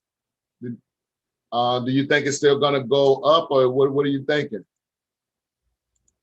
I was thinking that that it was gonna start to plateau until the actual release of the product, which is why I got this position. Okay. Because because I was trying to follow like what the vaccines and other like groundbreaking medications do. So it'll be hype in the beginning. The price will do what it just did, kind of go up a little bit. Then it'll down. They were downtrending, and then the release it'll spike, and then whatever happens with it, then that's when you kind of play it by ear. But I was just waiting for that spike after the release. Right.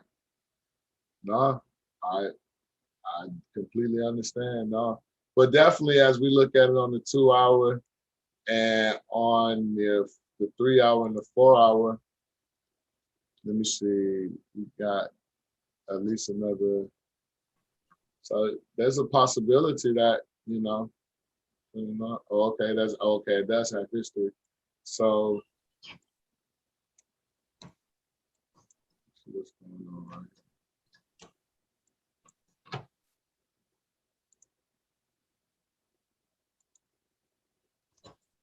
here. Yeah.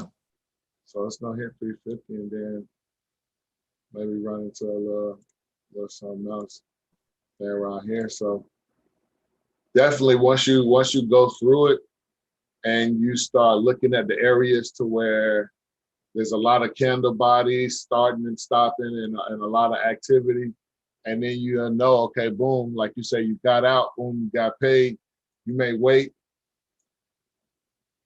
get another position because you know it's gonna go back up to 350. You know what I'm saying? You know once you can sell there, wait, let it retrace back down a little bit, get back in at 340 something, boop, get back out again around about 360 and get out, you know, so forth and so on.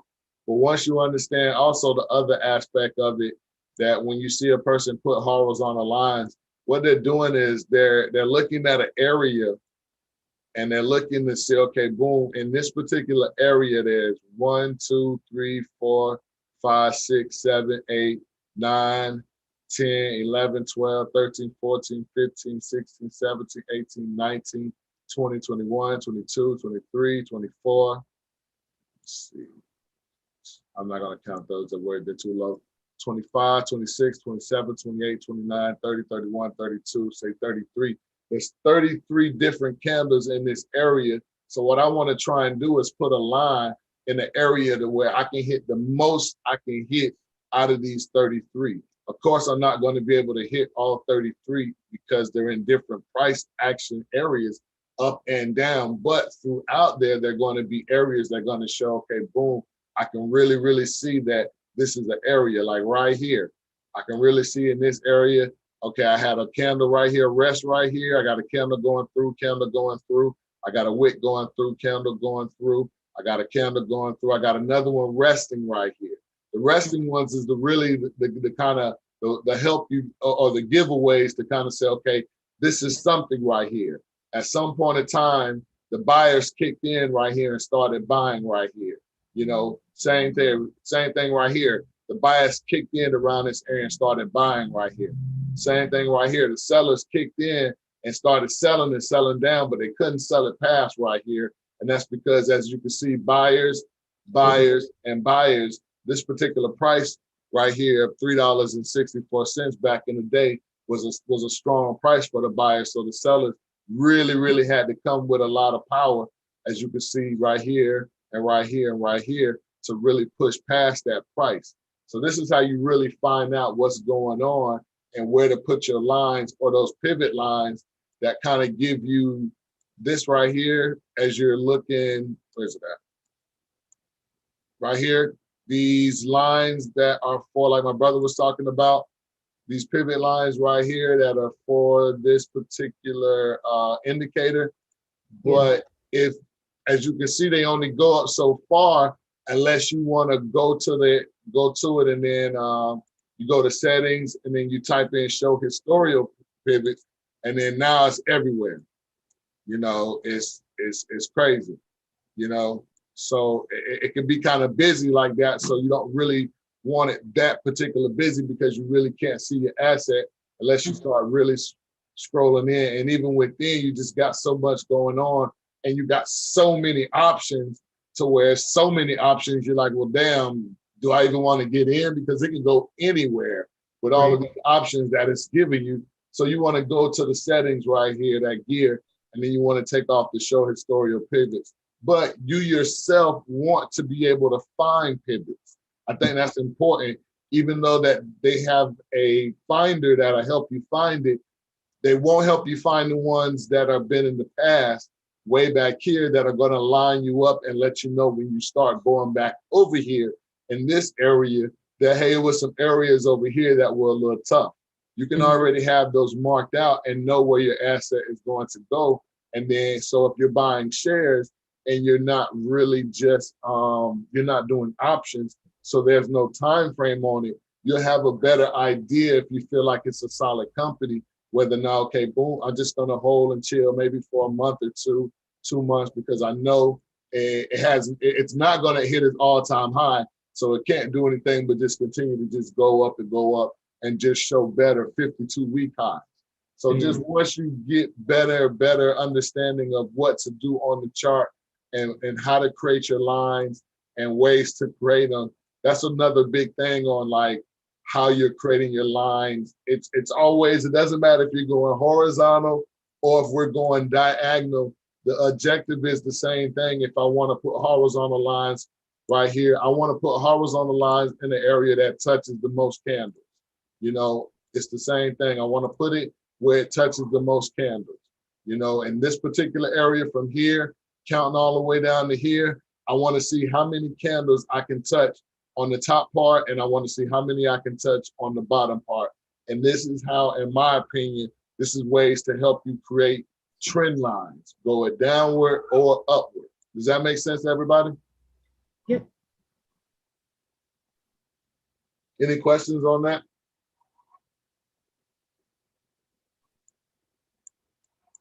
No question. So, but definitely, like I say, really good. And because you pick this asset and it's already kind of done, it's, you know, it's already done what it was really trying to do, is make a shitload of investments and come all the way back down. It looks like it's now working its way back up, and it still has a ways to go as far as at least $5.46 before it can even hit get close to its all-time high. So you can look to be possibly getting in and getting out of this one a couple of more times if you feel comfortable doing so. Just pay attention to it, of course, in my opinion. Yeah. Anything else? Any other new assets? Any cryptos? Any other stocks? Anybody's looking at? Any questions on anything that was said? Just to kind of go over it again. Let's get some insight on Rocket Mortgage. I think there's an expiration date popping up on the 18th.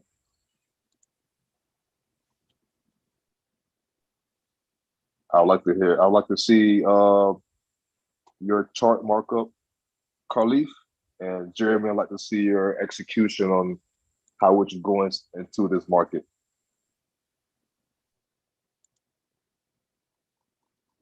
I like to always start out with the monthly so I can just see it all.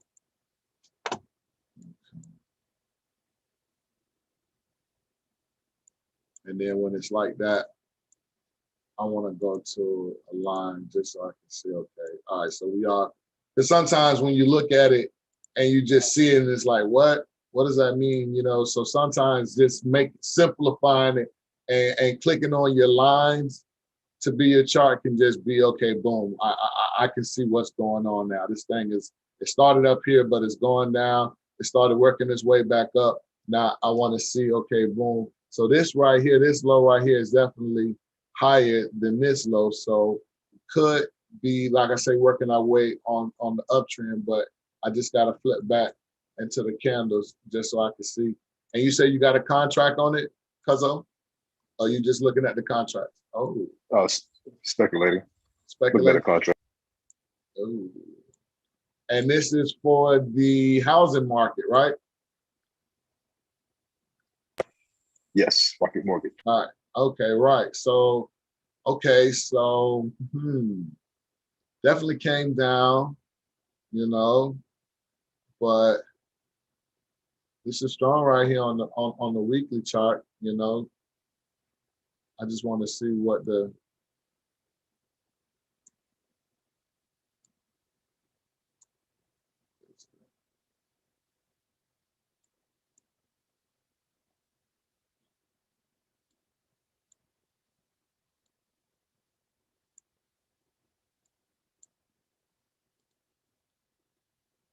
okay, so it's gonna retrace a little bit, came back down.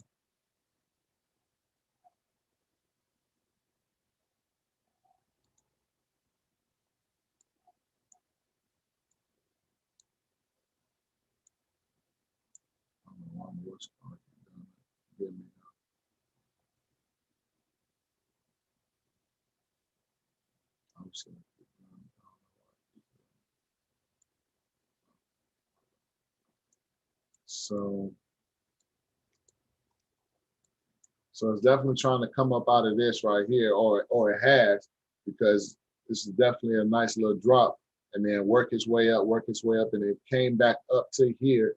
So now it could just be coming down a little bit, just depending on what these wicks are looking like. God,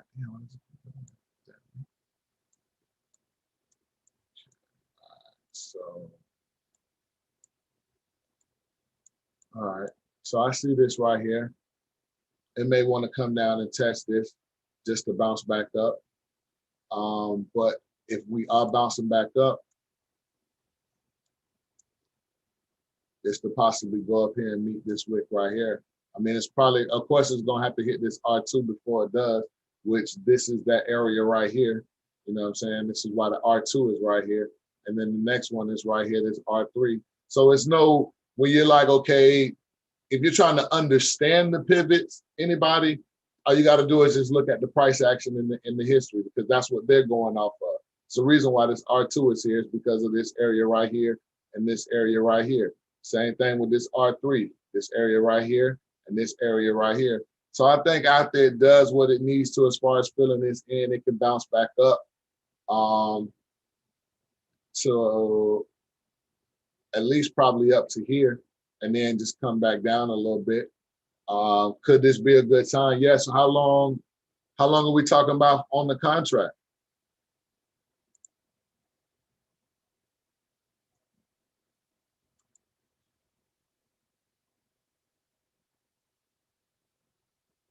I would do September.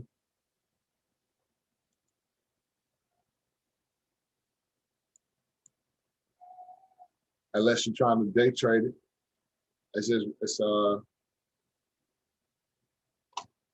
What's in the, does Rocket have any catalyst going on right now?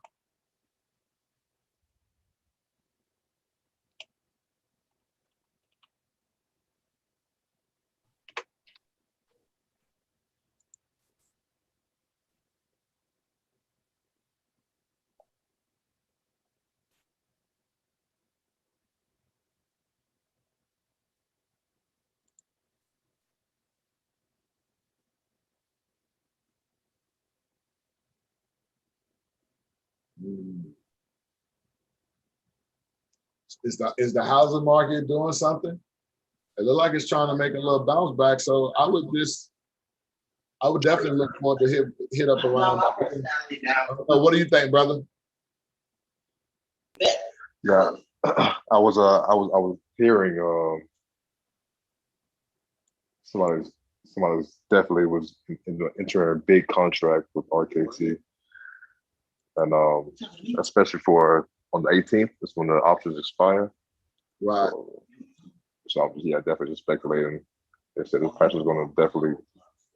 I mean, you got the 72 volume as far as for that contract. Let me see where we at. My bad.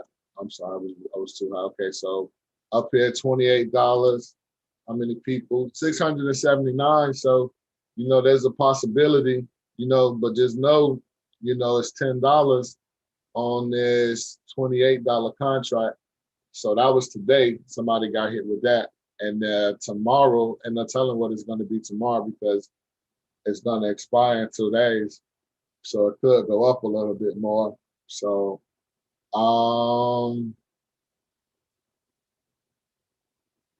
you're looking for another about 22 cents or so for it to hit, because the strike price is $19.89, and if it does $1, which what did it do today? It lost 50 cents today. What does it do in the week? And it's done at $1.81 in this last week. Let me see. It's really been going up since May the 13th. So today's the 17th. So it's really the last month or so that they've been doing something.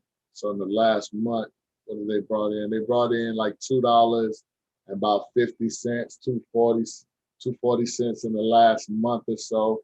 So if I'm gonna hold this contract and I'm gonna do this, I'm like, what are they doing? They lost 50 cents, but I know if they're possibly on a good day, or if they start going up in a good direction, they can possibly go up maybe 10 to 20 cents.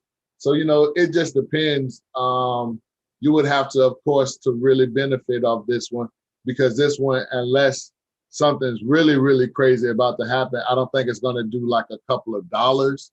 You know what I'm saying? Maybe $5 or $3 or so to really, really tap in to the delta. So you're going to have to really, to be able to tap into the delta on this one, in my opinion, you're going to have to buy at least a couple of contracts, at least.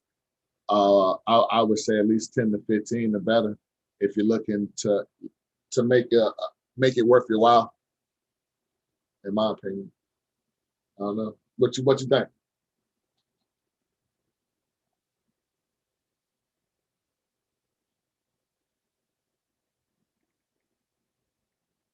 Still with me?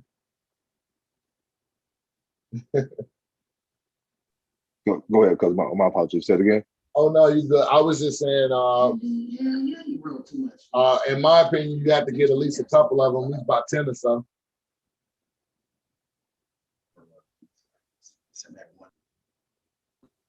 Okay. Where's Jeremy at?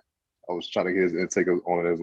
Yeah, I don't know. I don't see him I see his name, but I don't see him having any audio with that one. And I don't see him sitting down at the desk also on the phone. I think he could be standing up right now, or he could be talking. But okay. Yeah, and great job tonight, fellas. Great job tonight, by the way. Oh man, we appreciate it. We appreciate it. We appreciate it. We appreciate it. I appreciate you. Did you have anything that you want to? Hey man, I definitely want you maybe next week to, because I know you got a little bit of experience or a lot of experience with the Forex and just your understanding of it and how you're taking advantage of it. If you got some information on that, and it's Forex with using crypto also, meaning you can you can do you can buy and sell. Yeah, Correct. you can buy and sell with the crypto, which is basically short any time that the crypto is going down, and you can make money at those particular times. Yeah, so you can make more money whether the market is going up or down. It's the beauty about Forex. Forex is definitely the highest trading platform ever, in the trillions of dollars a day. So yeah, you can do with crypto and indices as far as like the US dollar, Japanese yen, Great Britain pound. It's a beautiful thing. One thing about the Forex market, it's 24/7, but only Monday through Friday, and it's closed on the weekends. So basically what Jeremy was saying earlier, how the cryptocurrency market is full spectrum, 24/7, Monday through Sunday, never shuts down. No. Traditional markets is only Monday through Friday, 8:30 p.m. to about 4:35. And then Forex market is Monday through Friday, 24/7. 2 a.m., 7 a.m., and 7 p.m. are the main sessions. The London session, Asian session, and New York session. Those are like the highest time zones to be trading. Either you're going to be a swing trader, intraday trader, or a scalper. And it's important that you said that, because those time zones, once you see them and you understand the different trading time zones. Let's see.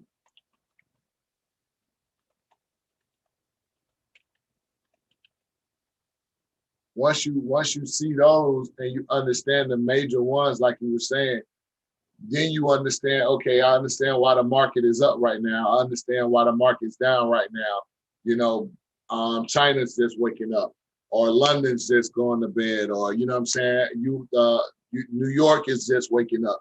You know what I'm saying? You kind of understand why things are moving at a certain direction, you know, because sometimes me and my brother was having this discussion to where sometimes the American companies sometimes in certain time zones are down for the Americans and then up for the European or whatnot, and vice versa. Sometimes the China stocks are down when China wakes up, but then up for us. You know what I'm saying? So it's really crazy, but it's the market just trying to make sure it takes everybody's money. Like, that's its job.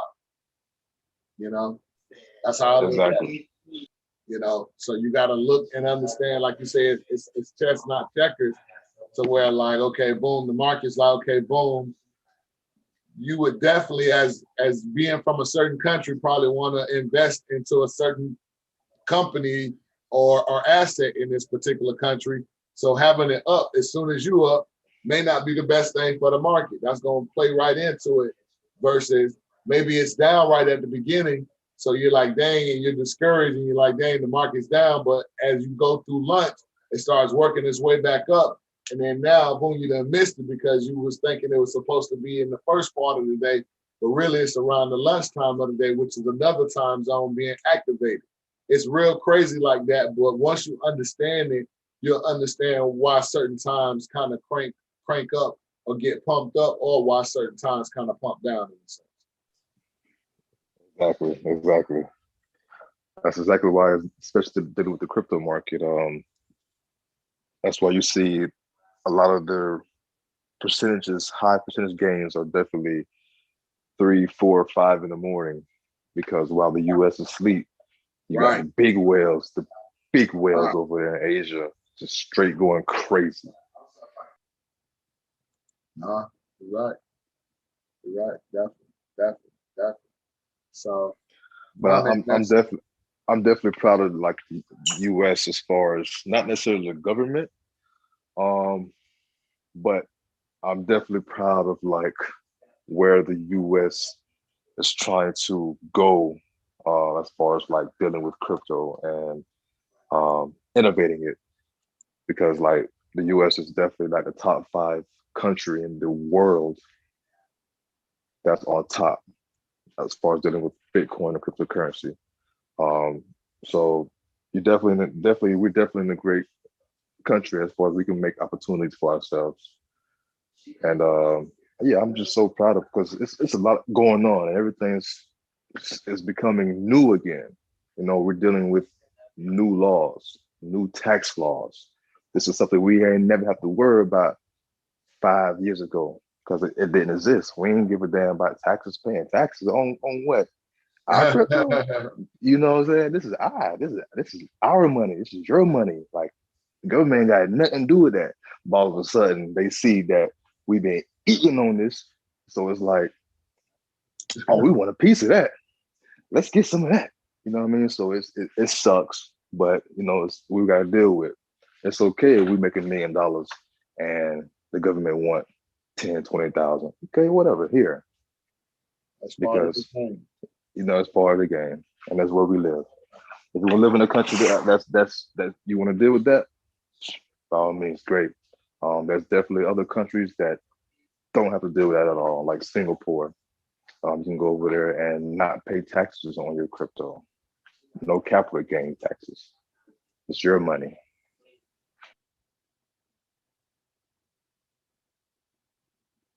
That's nice, though. That's definitely nice. That's definitely nice.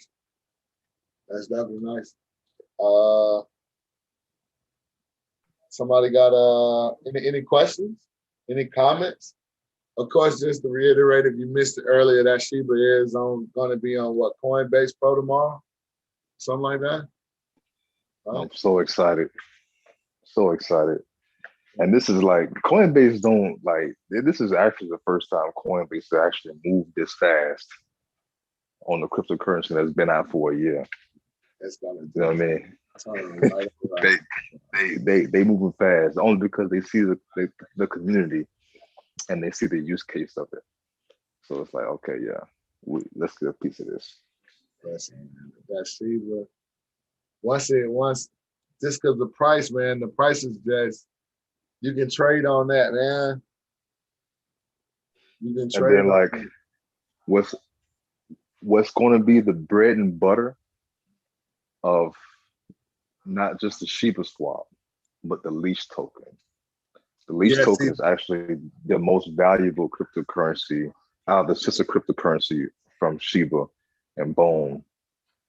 So getting 0.1 of that, they talking, their price prediction in the community is 50K per leash. Oh shit! And right now, it's crazy because I was watching EYL. I think it was Monday, and they talked about Shiba. It's like, man, listen, man. Yeah, man.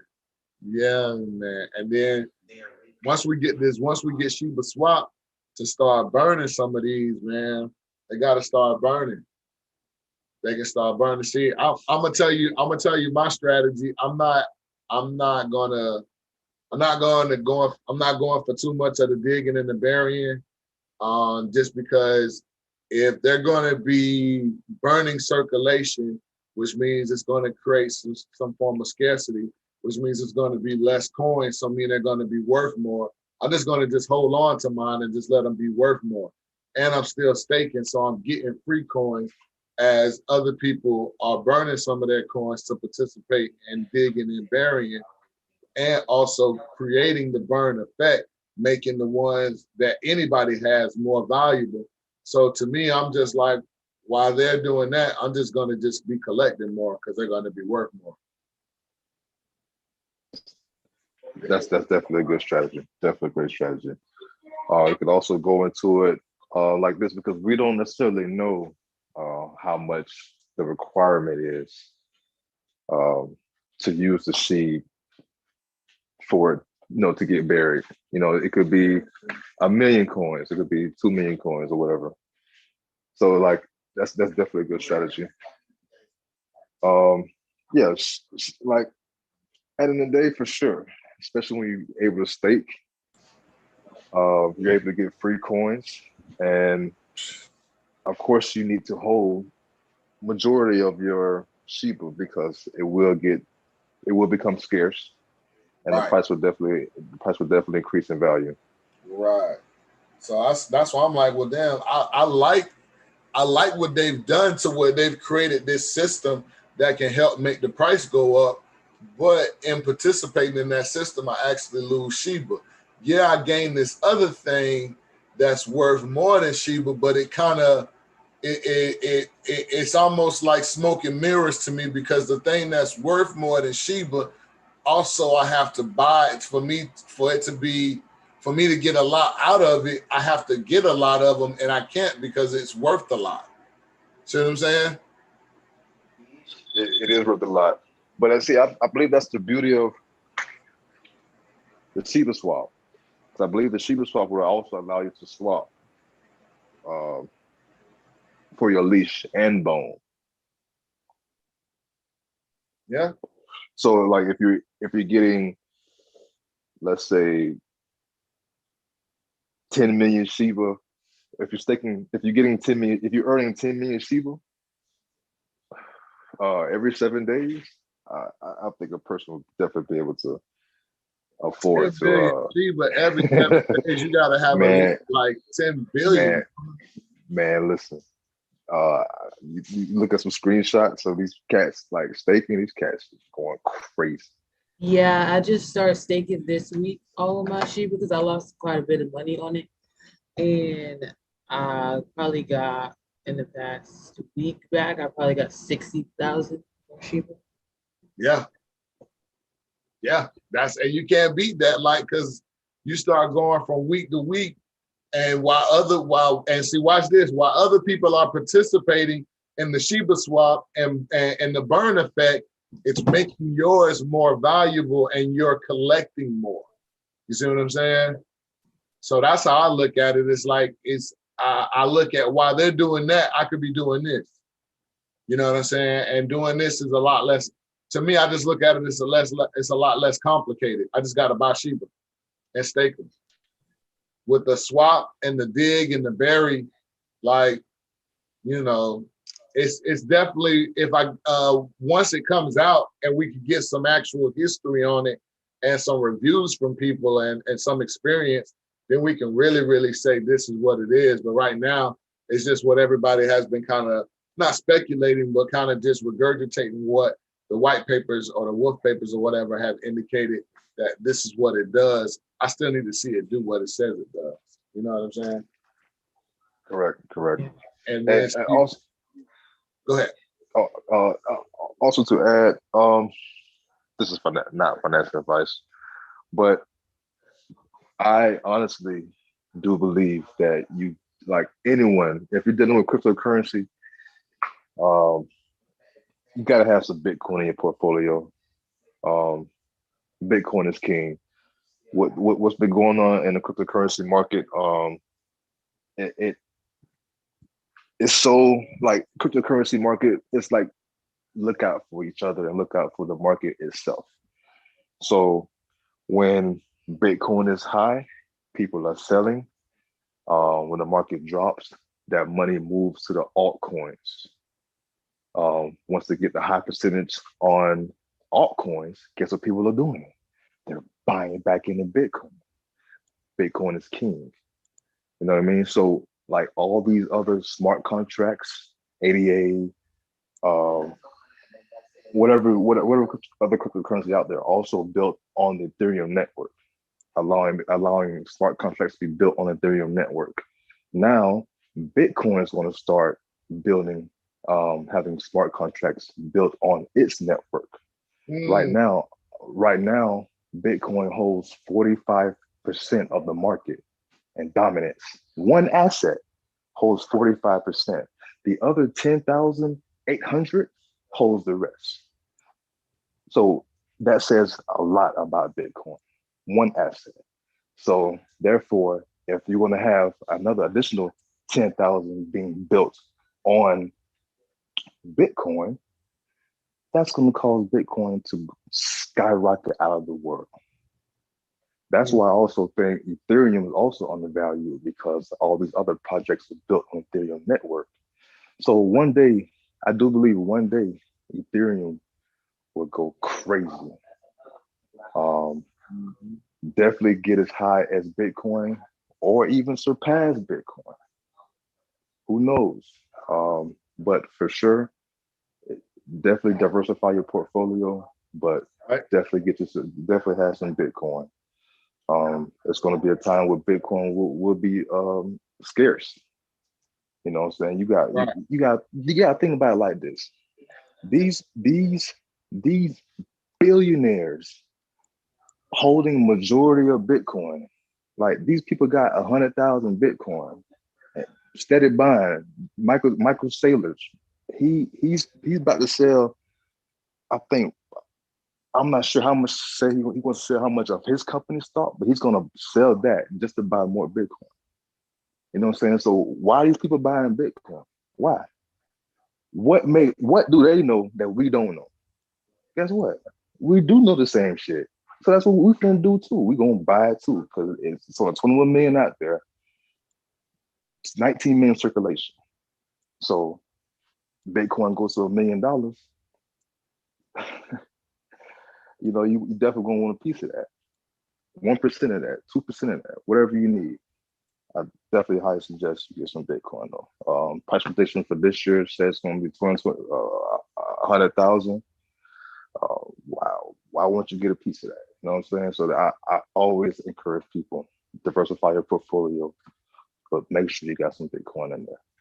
So, okay, so now with these wicks that I have right here, do you think that even though right now it's at 39,000, do you think it's gonna come? I think it may still come back down and touch this 30,000 zone one more time.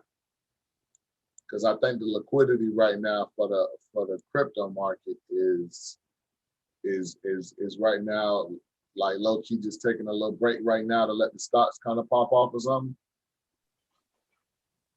Or you think it's gonna continue to bounce up? It can bounce and go right back up here. You know what I'm saying? It's definitely possible. It's based on TA, definitely the different indicators as well. Like it's showing bullish trend, and stock to flow ratio is very high. It's been consolidating in $30,000 range for over a month now. That says a lot. And now it could consolidate more in the 38, 39 range. Once from there, it can go to 50, or it could drop back down to 37. But I definitely highly believe we're back in the bull market. You think we buy it? I think we're back.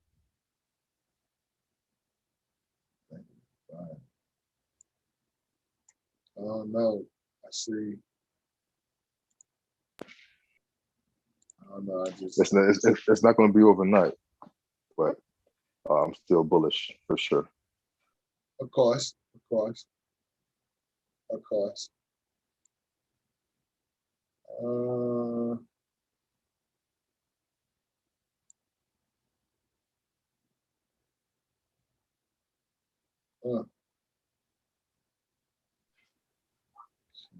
I'm speculating around my birthday. So you like August. Like I believe we're going to see the markets at an all-time high, new all-time high. A new all-time high? New, brand new. whether that be 65,000 Bitcoin, $6,000 Ethereum, $1,000 ADA, $2.50 Ripple.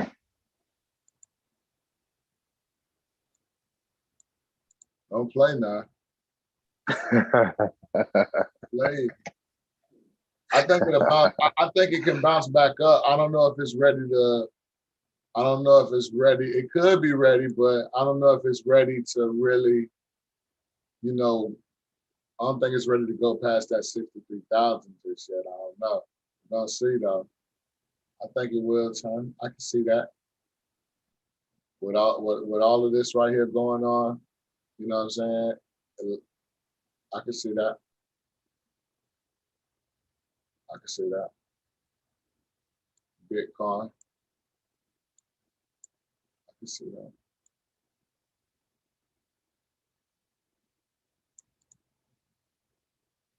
Yeah. Yeah, I like that. I like that. I like that. I like that. Anything else? Any new information?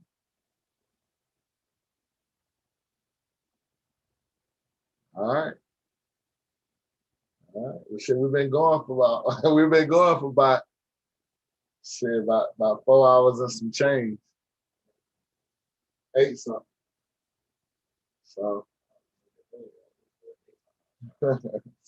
so I can understand if it ain't nothing right now. So hey, we definitely appreciate everybody that popped in and brought something, you know what I'm saying, left with something. That's how it works here.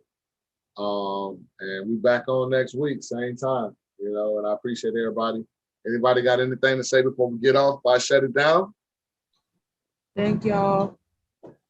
Thank y'all. Thank y'all. Thank everybody. Thank you. Thank you. Thank you. Thank you. Thank you. And, for sure. Good night. Thank y'all. Bless you. That's right. I appreciate everybody. Definitely. Well,